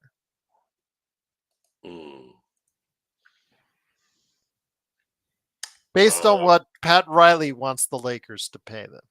It would depend on that. But you're going to have to pass $48 million that way, which means you're probably going to have to include 3 of your starters or 3 of your former starters together. D'Lo, Austin, and Rui, and then a couple of first-round picks, which means you're essentially going to gut your future and your current depth for a weird dude in a weird place. Would you rather see them go for somebody or offer that for someone like De'Aaron Fox, let's say? De'Aaron Fox will never get traded to LA. Okay. The Kings will never trade him to LA, so I'm not even gonna. You mentioned that also on Play. Yeah, there's no way that's gonna happen. The Jimmy Butler thing would have to happen if Miami has no choice. And with what's going on in Dallas right now, I would still look at Dallas as a destination for Jimmy Butler. The Lakers, you can't be choosers in this situation. They can use Jimmy Butler, especially if they somehow manage a 4th seed.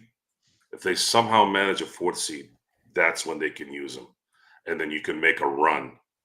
But what are you giving up? Are you giving up Austin Reeves? Are you giving up Rui Hachimura?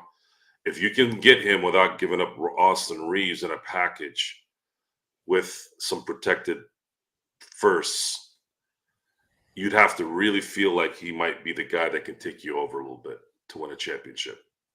If not, you can't make that trade. Mark, do you concur? Or that's a good one, Scarlett. That's a hell of a good pun there. Scarlett's made some funny. That's a good one. That's the best one. That's the best one in a while. That's a good one. I'd like that. No, I do agree with Joe. Yeah, 100%. And, probably be even more emphatic. Like, weird dudes, how Joe described him. I think the guy's a bit of a clown face. So, I don't know. I think he's sort of, do you know what I mean? He brings in an attitude that might not sit well right now with the Lakers. It's not just his play that comes into the club with a guy like Jimmy.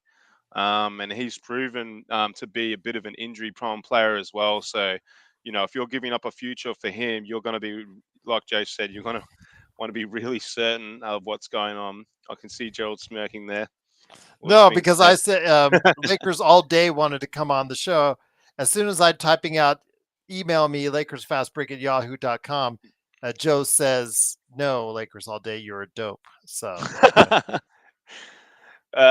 enough said about Lakers all day, but no, yeah, I agree with Joe. But yeah, even I think you wanted to be even more certain that we're close to the chip to do any Jimmy trade. I wouldn't like to see it, to be honest. I wouldn't like to see Jimmy in a Laker uniform. That'd hurt. There you go. Sean, Jimmy just has to be the right trade package, or let me go on unmute. Oh, there you go. You got it. Go for it, Sean. You'd have to be really convinced you're going to make the playoffs and it won't involve the plan. Because that's when he revs it up. You're getting him for the playoffs. You're not getting him for the regular season because he half-asses it so much during the regular season. He does. Would James and him play well together though, Sean? Like, do you know what I mean? Him, Jimmy Butler and LeBron James? Yeah. Yes. Okay. Yes. But Butler has found a way to play with a few different types of players. I will say this though, Mark. I think the issue becomes in the fourth quarter. Do you want the ball in Jimmy's hands or LeBron's hands? Well, playoff Jimmy's because Jimmy, yeah, right, and that would require LeBron to sacrifice that. Yeah, he would have to be okay with kind of being a spot up shooter. And I don't know. That's why I don't feel like he fits really. I don't see that happening with LeBron. Not every game I anyway. don't see LeBron sacrificing that much for that No. kind of relationship. No. But I think we do need something in order to get us above the hump because again, we're seeing a team that's up and down, still in that mix. But again, a whole bunch of these other teams are in the same boat that we are. All they need to do is put a few wins together, and they're in the fifth spot ahead of the Lakers instead of the Lakers being in that spot. So we'll see. But once again, it is the Lakers winning 115 and 113. Joe, do you have anything tomorrow for mind? I'm assuming that the Steelers are leaving a lump of coal for you today after today's performance, but I know that there's still some good talk with the Lakers. At least your day wasn't all that bad on Christmas Day. This was expected. Hmm. The Steelers have I don't even know how to explain it other than they play well against teams that have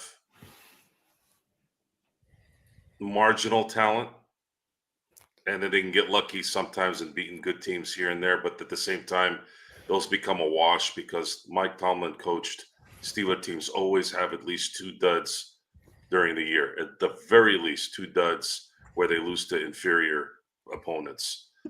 And the last 3 games, you've had really the reality of who the team is. It's ill prepared. It's not disciplined. The talent is overrated, and the fundamentals are the apex of all their issues. And it comes from the coach. The coach doesn't know how to manage timeouts. He doesn't know how to manage a game. He doesn't know how to manage his talent. And it's not discussed enough at how average Mike Tomlin is as a head coach. This guy's going to go into the Hall of Fame. That's how bad the Hall of Fame has gotten. I didn't see your super chat, by the way, there, Darren. I'm trying to find it now, so stay with me here. Go ahead, Joe. My apologies. Yeah, it doesn't matter if they start Russell Wilson. It doesn't matter if they start Justin Fields. There is obviously a talent deficiency in certain areas, but more important than anything is there's enough talent on this team to not be making the mistakes discipline-wise, preparation-wise. This is a guy that had for at least 3 seasons, at the very least, you can even argue maybe even 4, where he had a top 5 quarterback in the league, possibly a top 3, and the best receiver and the best running back / receiver in the NFL. And he was only able to muster 2 playoff wins. I don't count the Cincinnati one because that game was a loss until Vontaze Burfict and Pac-Man Jones decided to give that game to the Steelers. A.J. McCarron should have won that game for the Bengals. And then when you look at the 2 games that they did win in 2016-17, they beat Matt Moore of the Miami Dolphins, and they beat Alex Smith where they didn't score a touchdown in that game. And then they got waxed by the New England Patriots the following week in the AFC Championship game. This has been his MO for a very long time. This is a coach that coached a game where he lost. He lost to Tim Tebow in a playoff game. He lost to Blake Bortles. The freaking Jacksonville Jaguars and Blake Bortles scored 45 points on his team. He is the most overrated coach in the history of the NFL. And I'll stand on that. And I'll stand on all the suckers and the jerk-offs that talk about how great he is. He's not great. He's not even good. He's average. If he had coached in Jacksonville, if he had coached in Miami, if he had coached in Cleveland, his ass would have been fired a decade ago. The reason why he's been able to stay and still win is because the Steelers' ownership is an ownership that knows how to run a football team. And having Big Ben for most of that time is also helped. But mediocrity is something that I feel like the Steelers have decided to continue to do. And My suggestion, like it was last year, is you need to figure out a way to get rid of Mike Tomlin and get some draft picks, and then go get Ben Johnson. He just gave you a reprieve last year. Go get Ben Johnson from Detroit, trade Mike Tomlin to Jacksonville for a couple of first round picks, and get some new leadership on this team. It's over. The Mike Tomlin era is over, in my opinion, in my estimate, in my not belief, not my theory, nothing. It's facts. The Steelers will never win another Super Bowl with Mike Tomlin. So the Steeler organization ownership needs to come to grips with that and get on board with that. They really, really need to. Once again, the Lakers do win 115 to 113. Thank you so much to Darren. I did find the super chat 1999. Merry Christmas, Intel. Put your money where your mouth is. Much appreciated. Wishing you all the best, Darren. Again, I sometimes Talk Studio, it goes so fast as far as the chat. I don't always pick up those super chats, so I sincerely apologize for that. But Lakers all day. I gave you the link in the email. It's up to you if you want to find it. Go ahead and talk with us right here. We'll go ahead and stay on until you get on here with us with the show. But Mark, let me bring it back to you, and then I'll take it over to Sean. With tonight's victory, the Lakers again find themselves right in that mix. Finding consistency has been hard for this team all season long. Can you see them finding this consistency sometime in the next month, or do you think it all depends on getting some of these injured guys back? Your thoughts on what the Lakers need to do or can do in finding this consistency we so desperately seek? Well, I don't know, because even tonight, if you look at it, AD didn't play. So AD is going to play more of these games than not. And we've won tonight without him. So I don't know when our consistency is going to come. What I'd like, ideally, and potentially would bring more consistency is if AD did have a bit more support. Unfortunately, we've got Vando and Wood out. So it feels like he doesn't have much support. So therefore, he's not super consistent himself. I don't know, Gerald. Is it D'Lo coming back and consistently playing off the bench? But then, we look better tonight without D'Lo. Consistency is probably not going to be the name of the game for us. It's more just racking up wins, however we can do it. Like tonight, LeBron defaulted to AR late. AR won us the game. It might be next game that LeBron wins us the game, or AD does it, or D'Lo steps up when he's back. So I don't know. The whole NBA, the whole league doesn't feel consistent. So whether we can get consistent, I hope so. But yeah, I don't personally see it happening. I'm more worried about winning right now, and then we'll figure the rest out later. But I think we've got a special guest. We do. It is Lakers all day from the chat. Hello, Lakers all day. What's up? What's up? What's up? How y'all doing? All right. Hey, bro. You wanted to share some thoughts coming off the Lakers victory today. So go ahead, Lakers all day. The floor is now yours. Yeah. It was a good win. I'm happy with it, but let's don't get too excited because this is a team that's inconsistent and that's low key have players that are up and down. Yes, it was a great day for Mr. Wonderboy Austin Reeves, but I just want to see it in the playoffs because if we really do look at it right with the Warriors and who we played. First of all, there's only Steph Curry. Second of all, he's by himself. Third of all, yes, he has Andrew Wiggins, but he don't have another shooter. You know what I'm saying? And Steve Kerr looked like he doesn't know what to do with these players no more. And I feel like they messed up with giving away Clay instead of keeping Clay and getting rid of Draymond. That's why you see probably the mix-up with this team, and they're young too. You know what I'm saying? And I feel like we had a good game, but we just can't be. We could be happy, but not too happy because we could have blown them out, but we left off. We let off the gas and kept them in the game, and we almost lost.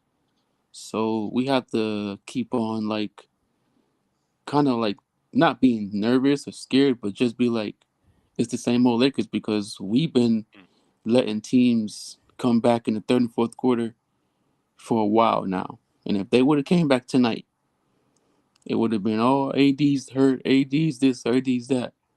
But we got lucky. But I'm happy, but it's gonna be the same thing. We have to make a trade because this is not gonna last. Sean, you have anything to respond to that, my friend?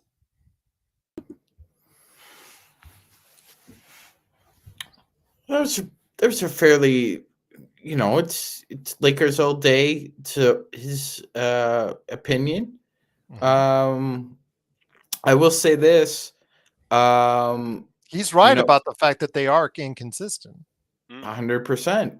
I will say this, Gerald. There is somebody's name that we didn't mention at all today. Okay. Do you know who it was? Gabe Vincent. Bronny.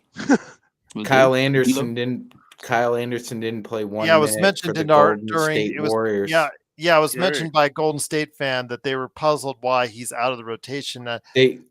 And he has a game that's very old school, but maybe it's starting to get a little bit too much for Golden State, I guess would be the way to say it. Sure. You could say that. You could say that, Gerald. But what happened to Gary Payton? What happened to him? Because 4 years ago, I kept hearing, "Oh, this guy's gonna win Sixth Man of the Year. This guy's gonna win Defensive Player of the Year," and his game has fallen off a cliff too. Yeah, it's a good point. He barely got in the game. Didn't see many minutes. I guess. Go ahead. No, I was gonna say there's a lot to be made about what's going on in the other locker room, but the schedule is what it is. You play a team on a certain day, and only you can control how well you're playing. You can't control how well the other team is playing or how well they're not playing. So the schedule is what it is. We played them. I like Lakers all day said we probably could have rolled them, but I mean, this is the NBA. You got to deal with runs. You go on a run, I go on a run. Gonna have to find a way here, Gerald. When you play Houston, when you play Cleveland, when we play Boston, you're gonna have to win a couple of these games just scratching and clawing your way, because we don't have the consistent shooting, we don't have the consistent defense, we don't have the consistent, like you said, multiple young players playing up to their expectations or above their expectations. That's not happening either. So count the wins. Got to count the wins, though, Gerald. It's hard to win in the NBA. It's hard to win. Joe, let me bring it to you. By the way, Phoenix is up by 15 with less than 3 minutes left, so you pretty much count that one. That's without Booker. To show you the kind of inconsistency the teams running 5th through 12th, I want to correct myself from earlier, 5th through 12th have, you're seeing it now. Denver, who a lot of people thought were really going to go places once again after falling off of their championship run, unfortunately still are finding their way with their consistency along with the Lakers. When you see this type of thing happening to these teams that you think are going to do better, does this open up the door for the Lakers? I mean, they'll move into 5th place here in just a few moments, I believe, based on record. Do you think the inconsistency of all these other teams that you're seeing, the Phoenixes, the Minnesotas, the Clippers, the Nuggets, the Phoenixes, all these different teams, Joe, do you think the inconsistency with all those teams might be able to benefit the Lakers even more? Yeah, I think that's playing a factor in it. And you brought up Gary Payton Jr. That's an interesting subject. The NBA is changing. And I think this year is starting to become a little bit more obvious that the consistency is not there, and we're not able to judge game in and game out, week in and week out like we used to, because these guys are not necessarily playing like they used to. They don't play every game. They're managing their game, and it's been going on for a while now. But now I think it's starting to come to the performance from an 82 game season. You're looking at the Lakers, and tonight, if AD plays tonight, this is likely a blowout.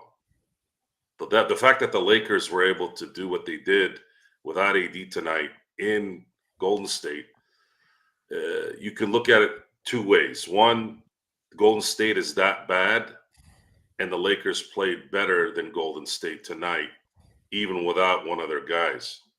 And I think you could take some from that, from each one. Now, what happened at the end of the game is something that I probably worry about more, just because it's been something that's been brewing a little bit. Actually, tonight was even worse. It's just that they were able to get out of it tonight. Why are they shooting 35-footers when they're up 4 with a minute left? Who's with allowing, seconds left on the shot clock? what the hell is this? Why? I mean, all I could think about is what Phil Jackson would do in a situation like that. I think he'd rip somebody's heart out for doing that. And I want someone to ask JJ Redick that question, but no one does. Why don't any of these motherfuckers ask the question that matters? These fucking media people. You wouldn't insult JJ Redick with that question. And if he did get insulted, then you got to stay there and go, Jay, that's a legitimate question.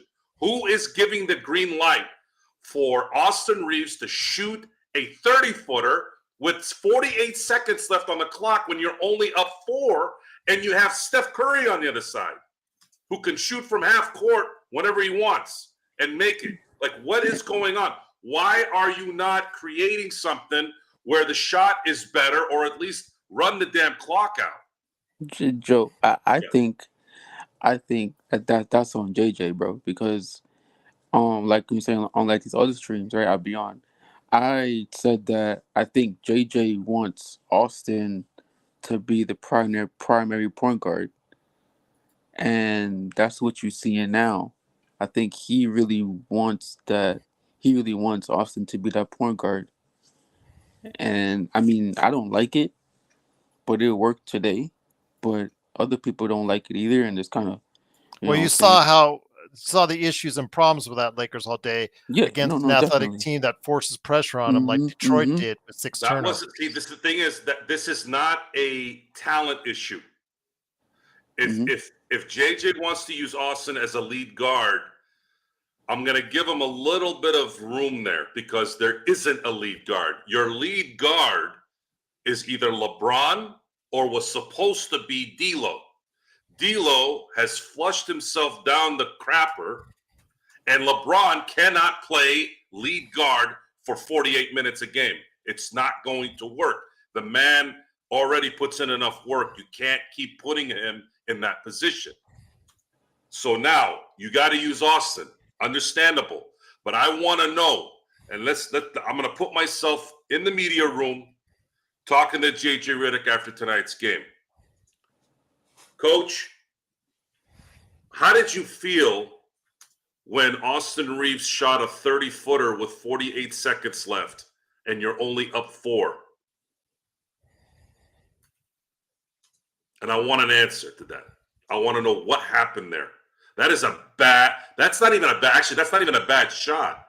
That's almost like a Andrew Bynum defying Mike Brown shot. Y'all remember that? You remember that? Back in 2012, I'm sorry, guys. I know my memory goes to things some people don't remember. But there was a sequence where we were laughing at the time, too. I'm not going to lie. I actually thought it was hilarious. But Andrew Bynum shot a 3. Those were times when Biggs didn't shoot threes like that, right? So he shot a 3 and Mike Brown took his ass out. I don't know if I can't remember if he played again that day or the rest of the game, but that's what that shot is. It's like, what in the hell are you doing? If you're gonna miss a shot, at least make sure you take it down to at least 3 or 4 seconds in the shot clock when you're almost done with the game, and try to create a better shot. Why? And that was the worst shot, but they were still kind of doing it even before that. This stuff needs to stop. Consistency, all this stuff. I think we're starting to find out that the NBA right now is discombobulated, man. I don't even know how to look what the Sixers did to Boston tonight. Boston had no reason to lose tonight. Zero. How the hell do you lose to the Sixers on Christmas? It's just it's not good. The game isn't good right now. It's pretty shitty. Players are all over the place. AD has a bee sting on his ankle. All of a sudden, he doesn't play the rest of the game. Joel Embiid falls off a cliff in a basketball game. Like Jimmy Butler worries more about hairstyles than playing basketball. Like, what is this? Like, what happened to this league? Who's going to correct it? They're not going to put somebody like me to correct it. Dudes walking around with purses and playing every other game. Like, what do you want? What do you want? What is this? So as far as the Lakers are concerned, here's where we are right now on Christmas. I didn't like this roster, still don't. But what might help the Lakers this year, but a lot of things have to go their way. If they can somehow muster a scorer without giving up too much of their little depth, they have maybe a little bit of a shot there and maybe getting a 4 seed. The 4 seed is key in whatever run happens here. The 4th seed has to happen if the Lakers think that they might have a little bit of an opening to do something. Looking at the standings right now, you're looking at them sitting at 6. They're moving up to 5th here in about a minute. They're gonna be in the 5th. Well, not really, because if Denver has 12 losses, we have 13. So but they have 16 wins. Yeah, but so Lakers, I always go with losses. Losses is the only one no worries. that Okay. matters. So, and then Dallas, Sean, I think you said this. Was it Sean? With Luka being out now, you know they're going to start hurting. They're going to probably start coming down. So consistency is right at this point. It's not so much consistency, but you have an opening now with Denver continuing to kind of be off a little bit. But I'm not going to back off that team yet. You got to wait on that one. If they're still playing like this after the All-Star break, then okay, then we have it. Then you have a shot. But the Lakers are going to have to battle for that number 4. You guys know the statistics. There's only been one team below 4 that's won a championship. Will that change this year with the way that the league is turning into? Maybe. But based off what I know now, based off what I knew in the summer, we're going by things that happen. And right now, the Lakers absolutely have to get the 4th seed. They have to get home court in that first round, because what could happen is if, let's say, they get that 4th seed and they play anybody, hopefully, but Denver, and win that series, they're probably going to face Oklahoma City, likely. And I feel pretty confident that they might have a shot there, especially if AD and LeBron are healthy and their team's kind of playing cohesive basketball. That's how I'm looking at this in terms of the end game. Joe, shout out that Bynum recall. Some of us just watched that again. Man, Yeah. That is a funny moment. That's against Golden State Warriors as well. Right. Third was quarter, 10 minutes. Funny. I was laughing because and I probably shouldn't have laughed, but if I felt like a lot of times I was the only Bynum fan at that time. Okay. People got pissed off that he's parked in a handicapped spot. People got pissed off that he said closeout games are kind of easy, which is funny too, because when he was on the team in closeout games, they always seem to close it out. So why is everybody making fun of him? They did. They usually closed games out, and he always played well in those games. Go ahead, Sean. I can't hear you, Sean. You're on mute. I got him. I got you, Sean. Oh, you got it. Go ahead. Yeah, he did, but most of the closeout games were played by Lamar Odom and Pau Gasol. I understand, but he But they did still won. open the games. He did make the All-Star team in 2012. Just throwing some things out there. Dude was good. Got a triple double once in the NBA And 30 playoffs. rebounds. Yeah, Man, he's a big he man. was Yeah, he was just a had premier injury. rebounder in his time. Yeah, man. I used to love watching him with Gasol.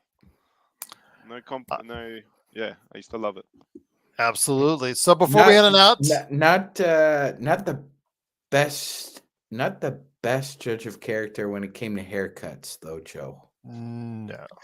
I can't argue against that.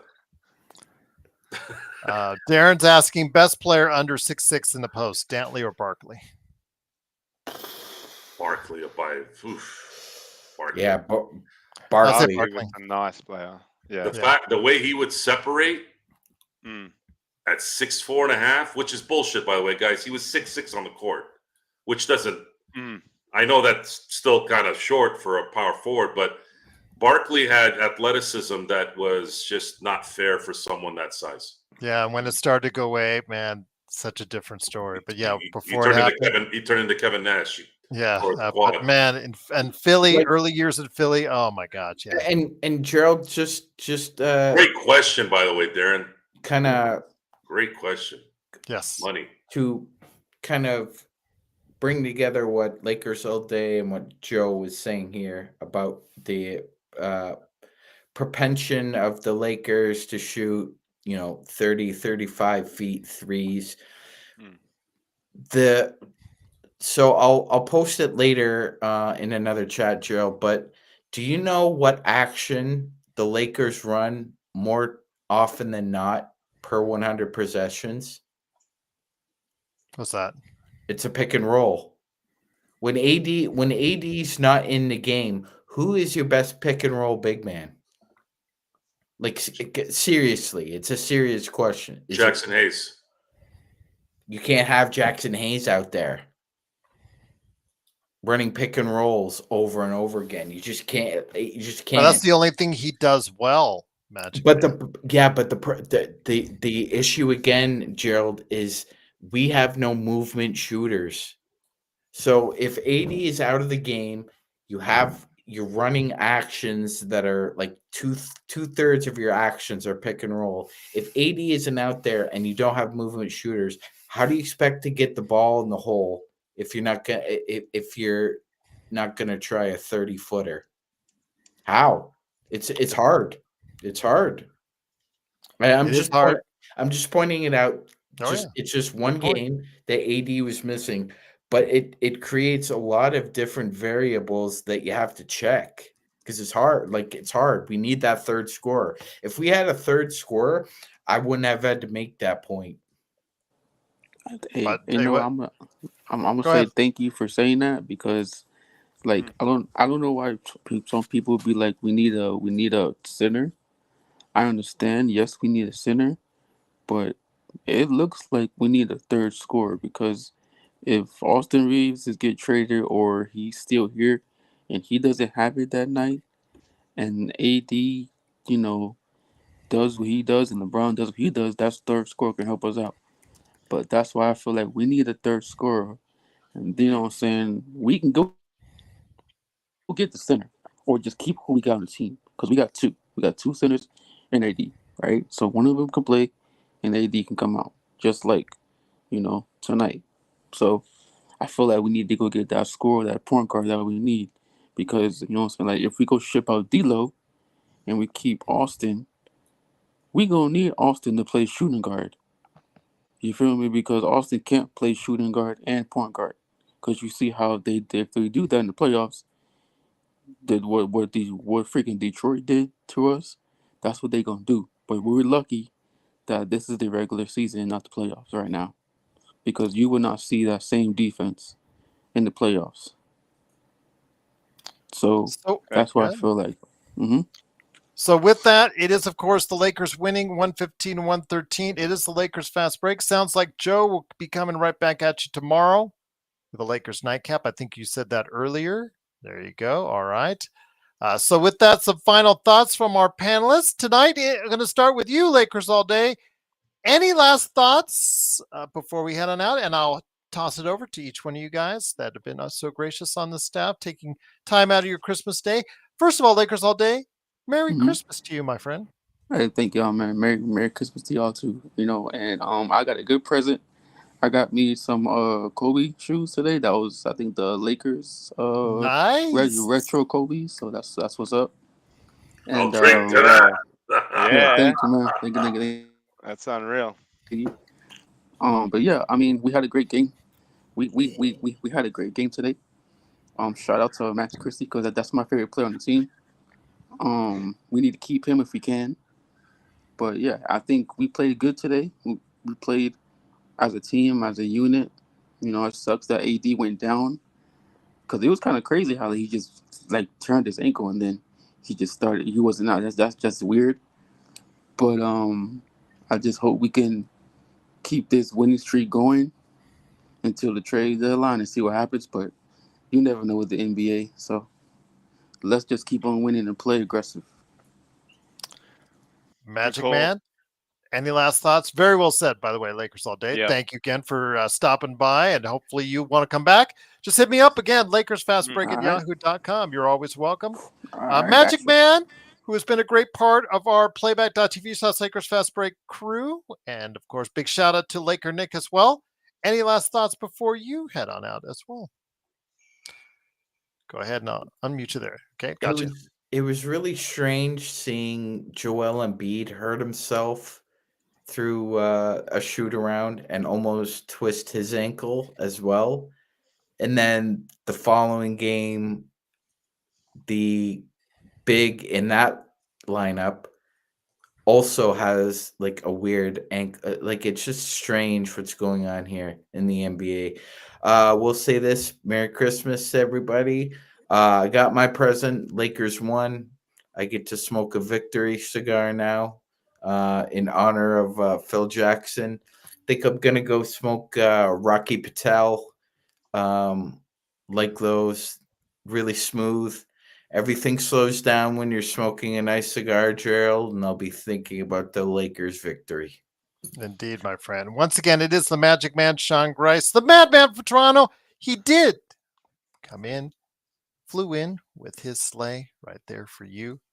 Lakers Fast Break and also playback as well. Of course, Mark, truly a great guy as well. He came in the second half and also headed up our coverage on playback and also was a great part of our post game as well. Any last insight for our audience before we head on out? Not too much, like Sean said. Yeah, feels like my Christmas Day present was this win. So we'll take it. Merry Christmas to the chat. Merry Christmas to Joe, Sean, and Gerald. Happy Boxing Day again to you. Thank you very much. Whilst Sean is about to go and have his cigar, I have my mate just waiting. Where is it? This way, that way? Yes. Jack Daniels over there. There you go. So he's waiting for me to say good day to him. So right. I'll enjoy a drink after this and enjoy the win. I'm working tomorrow, and yeah, I'll see you boys soon on the next playback for sure. There you go. That'll be on Saturday against Sacramento. A big shout out again to all of our Australian friends. Happy Boxing Day to you indeed. That would be for, of course, Aussie, of course, for Jeremy, and for everyone as far as in Australia. Yes, absolutely indeed. But before we head on out, we would be remiss if we didn't get a big word. I'm reading Sean's message right now. Big word from Joe, who's dressed up for the occasion. It's rare that he does so, but it is always a great pleasure that he did. Joe, any last thoughts before we head on out? No. What? All right. I'm looking at the comments right now as far as what Magic Man sent me. Man, yeah, I can't put it on actually on that. I don't want to get another I don't want to get another hit from YouTube on that. They're a little upset, Gerald. They're a little upset. You could say that. Yeah, absolutely. Yeah, I'm looking at it now on Twitter. Yeah, this back and forth. And I'll just Yeah. This, yeah. Oh, that is hilarious. Yeah. What happened now? Go to the private chat, Joe, and link on. I actually go. I'll put it in the regular chat because the regular chat, you guys could go ahead and check it out as well. You ends just let Austin Reeves put his schlong Yeah. on Yeah, that's there you go. We didn't need you to read it out. I don't want you to read that. No, it's Look, okay. I'm not. Hey, relax. I know how to read in code. Well, okay, yeah. We lost to a team without a center today. By logic, the team should have played more with Trace. No words about Green. Steph, masterclass wasted. Dre is a punani when he plays Braun. Wiggins did his best. TJD was great. Schroeder is useless all of a sudden after joining us. Garbage ass trash team without Steph. F this. Get Steph some effing help. Where? These assholes agreed to this deal a year and a half ago. They ain't going to get any more help. They're a little And you upset, Joe. And you just gave up some seconds for Dennis Schroeder, so I Yeah. don't know how many of the assets you have left. So Look, folks, for those folks, since you asked what my last line is, they're here, Warriors fans on Twitter talking to each other. I'm gonna reiterate again to the NFL running backs, to the fan base, to any NBA player who complains about why certain things aren't the way they want it to be. You let your representatives decide your fate. You sat there with your thumbs up your ass, waiting for that check without really reading the fine print. And you need to sit in it, dwell in it, and live with it because it's your fault. You didn't see this coming. You didn't see this happening. The fan bases or fans in general don't understand Larry Kuhn's CBA knowledge. I highly recommend, if you have some time, to go read some of it so you can understand who, what, where, and why, especially now. You played yourselves, is what you did. And if you're all confused about the NFL running back thing, the NFL running back has been upset that they're not valued, that they're not getting money that they're due. Well, folks, if you had signed the deal that made sense back in 2011 by not giving Goodell all the power and all the power to make the quarterback's always going to be one. I get that. But to have it at this level, look at the Kansas City Chiefs, for example. If Patrick Mahomes or Tom Brady had played in any era but the last decade, they would never have lasted the way they've lasted. That's what that result was. And I'm not wishing them any ill will. It's just, how do you beat a team where one of the players is untouchable? It's like playing all-time quarterback. You remember, guys, when we played all-time quarterback, right? Okay, all-time quarterback has no loyalty to either team. He's going to play well both sides. Well, in this case, Patrick Mahomes will never be messed with. Tom Brady was never messed with. Because if you lose those two guys, what do you got left? I don't even want to think about it. Yeah. And it's even worse now because it's really just Patrick Mahomes right now. Oh, and Josh Allen. But yeah. Josh Allen he's not. He's exciting in a way Mahomes isn't, Joe. True, but he's not general audience popular. It's only Patrick Mahomes. For a while there, you had Peyton Manning, you had Tom Brady, you had Drew Brees, you had Big Ben. He can't help. He was drafted by the Buffalo freaking Bills, man. Jim Kelly was popular though. He was household. Jim Kelly was popular before he got into the NFL, Joe. Yeah. He was popular in Houston with the USFL. Knowledge. That's true. It's good. It's good. Yeah. So bad decisions make these kind of consequences, and we hurt worse in a lot of ways because you guys are still getting paid. You're still making a living that's only 0.0001% of the population makes, and this is where here kind of trying to back you up, but We really can't. But look, fans of the Golden State Warriors, in all honesty, looking at it from an objective standpoint, it was a bad move signing Draymond. You all know that. I said this a few years ago. You let Clay go, which was a smart move.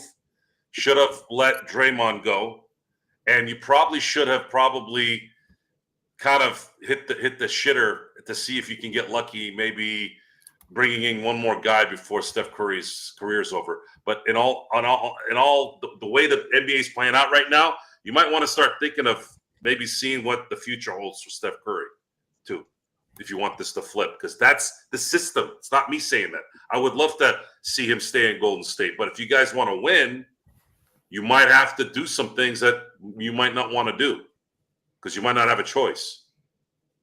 And if Cleveland can do it in a short amount of time, which is what, 3-4 years after LeBron left, I know that they're playing better now, which has been 7 years, but they kind of started building up and putting the team together here the last few years, and now they're in a position to possibly, go far. Go ahead. Yeah, no, I was gonna say, would you guys give Kobe Altman the Executive of the Year, as well as Kenny Atkinson as coach? Right now, yeah. I'd have to wait till the end of the year's done. Because I think As it's of now, yes. Yeah, I think it's between Altman and Presti at this point. We'll see, though. Once again, though, it is the Lakers winning 115-113. Joe said he has a nightcap in mind for you guys tomorrow. So we'll see you then. Sick. Mark said he'll be back for the next playback.tv, South Yep. Lakers Fast Break. Hopefully Magic Man will join Joe in the coming days. I know that I will try to as well. I know that my schedule is going to get a little busy here in not too distant future, so I will try to keep up with it as best we can. But we're always following the Lakers. But guys, it's been great. And once again, from the bottom of my heart, I wanted to wish each and every one of you right here on the panel, and each and every one of you out there listening, watching, following, liking, subscribing, or doing anything you can to help support us, a truly wonderful and Merry Christmas from all of us right here at the Lakers Fast Break Podcast.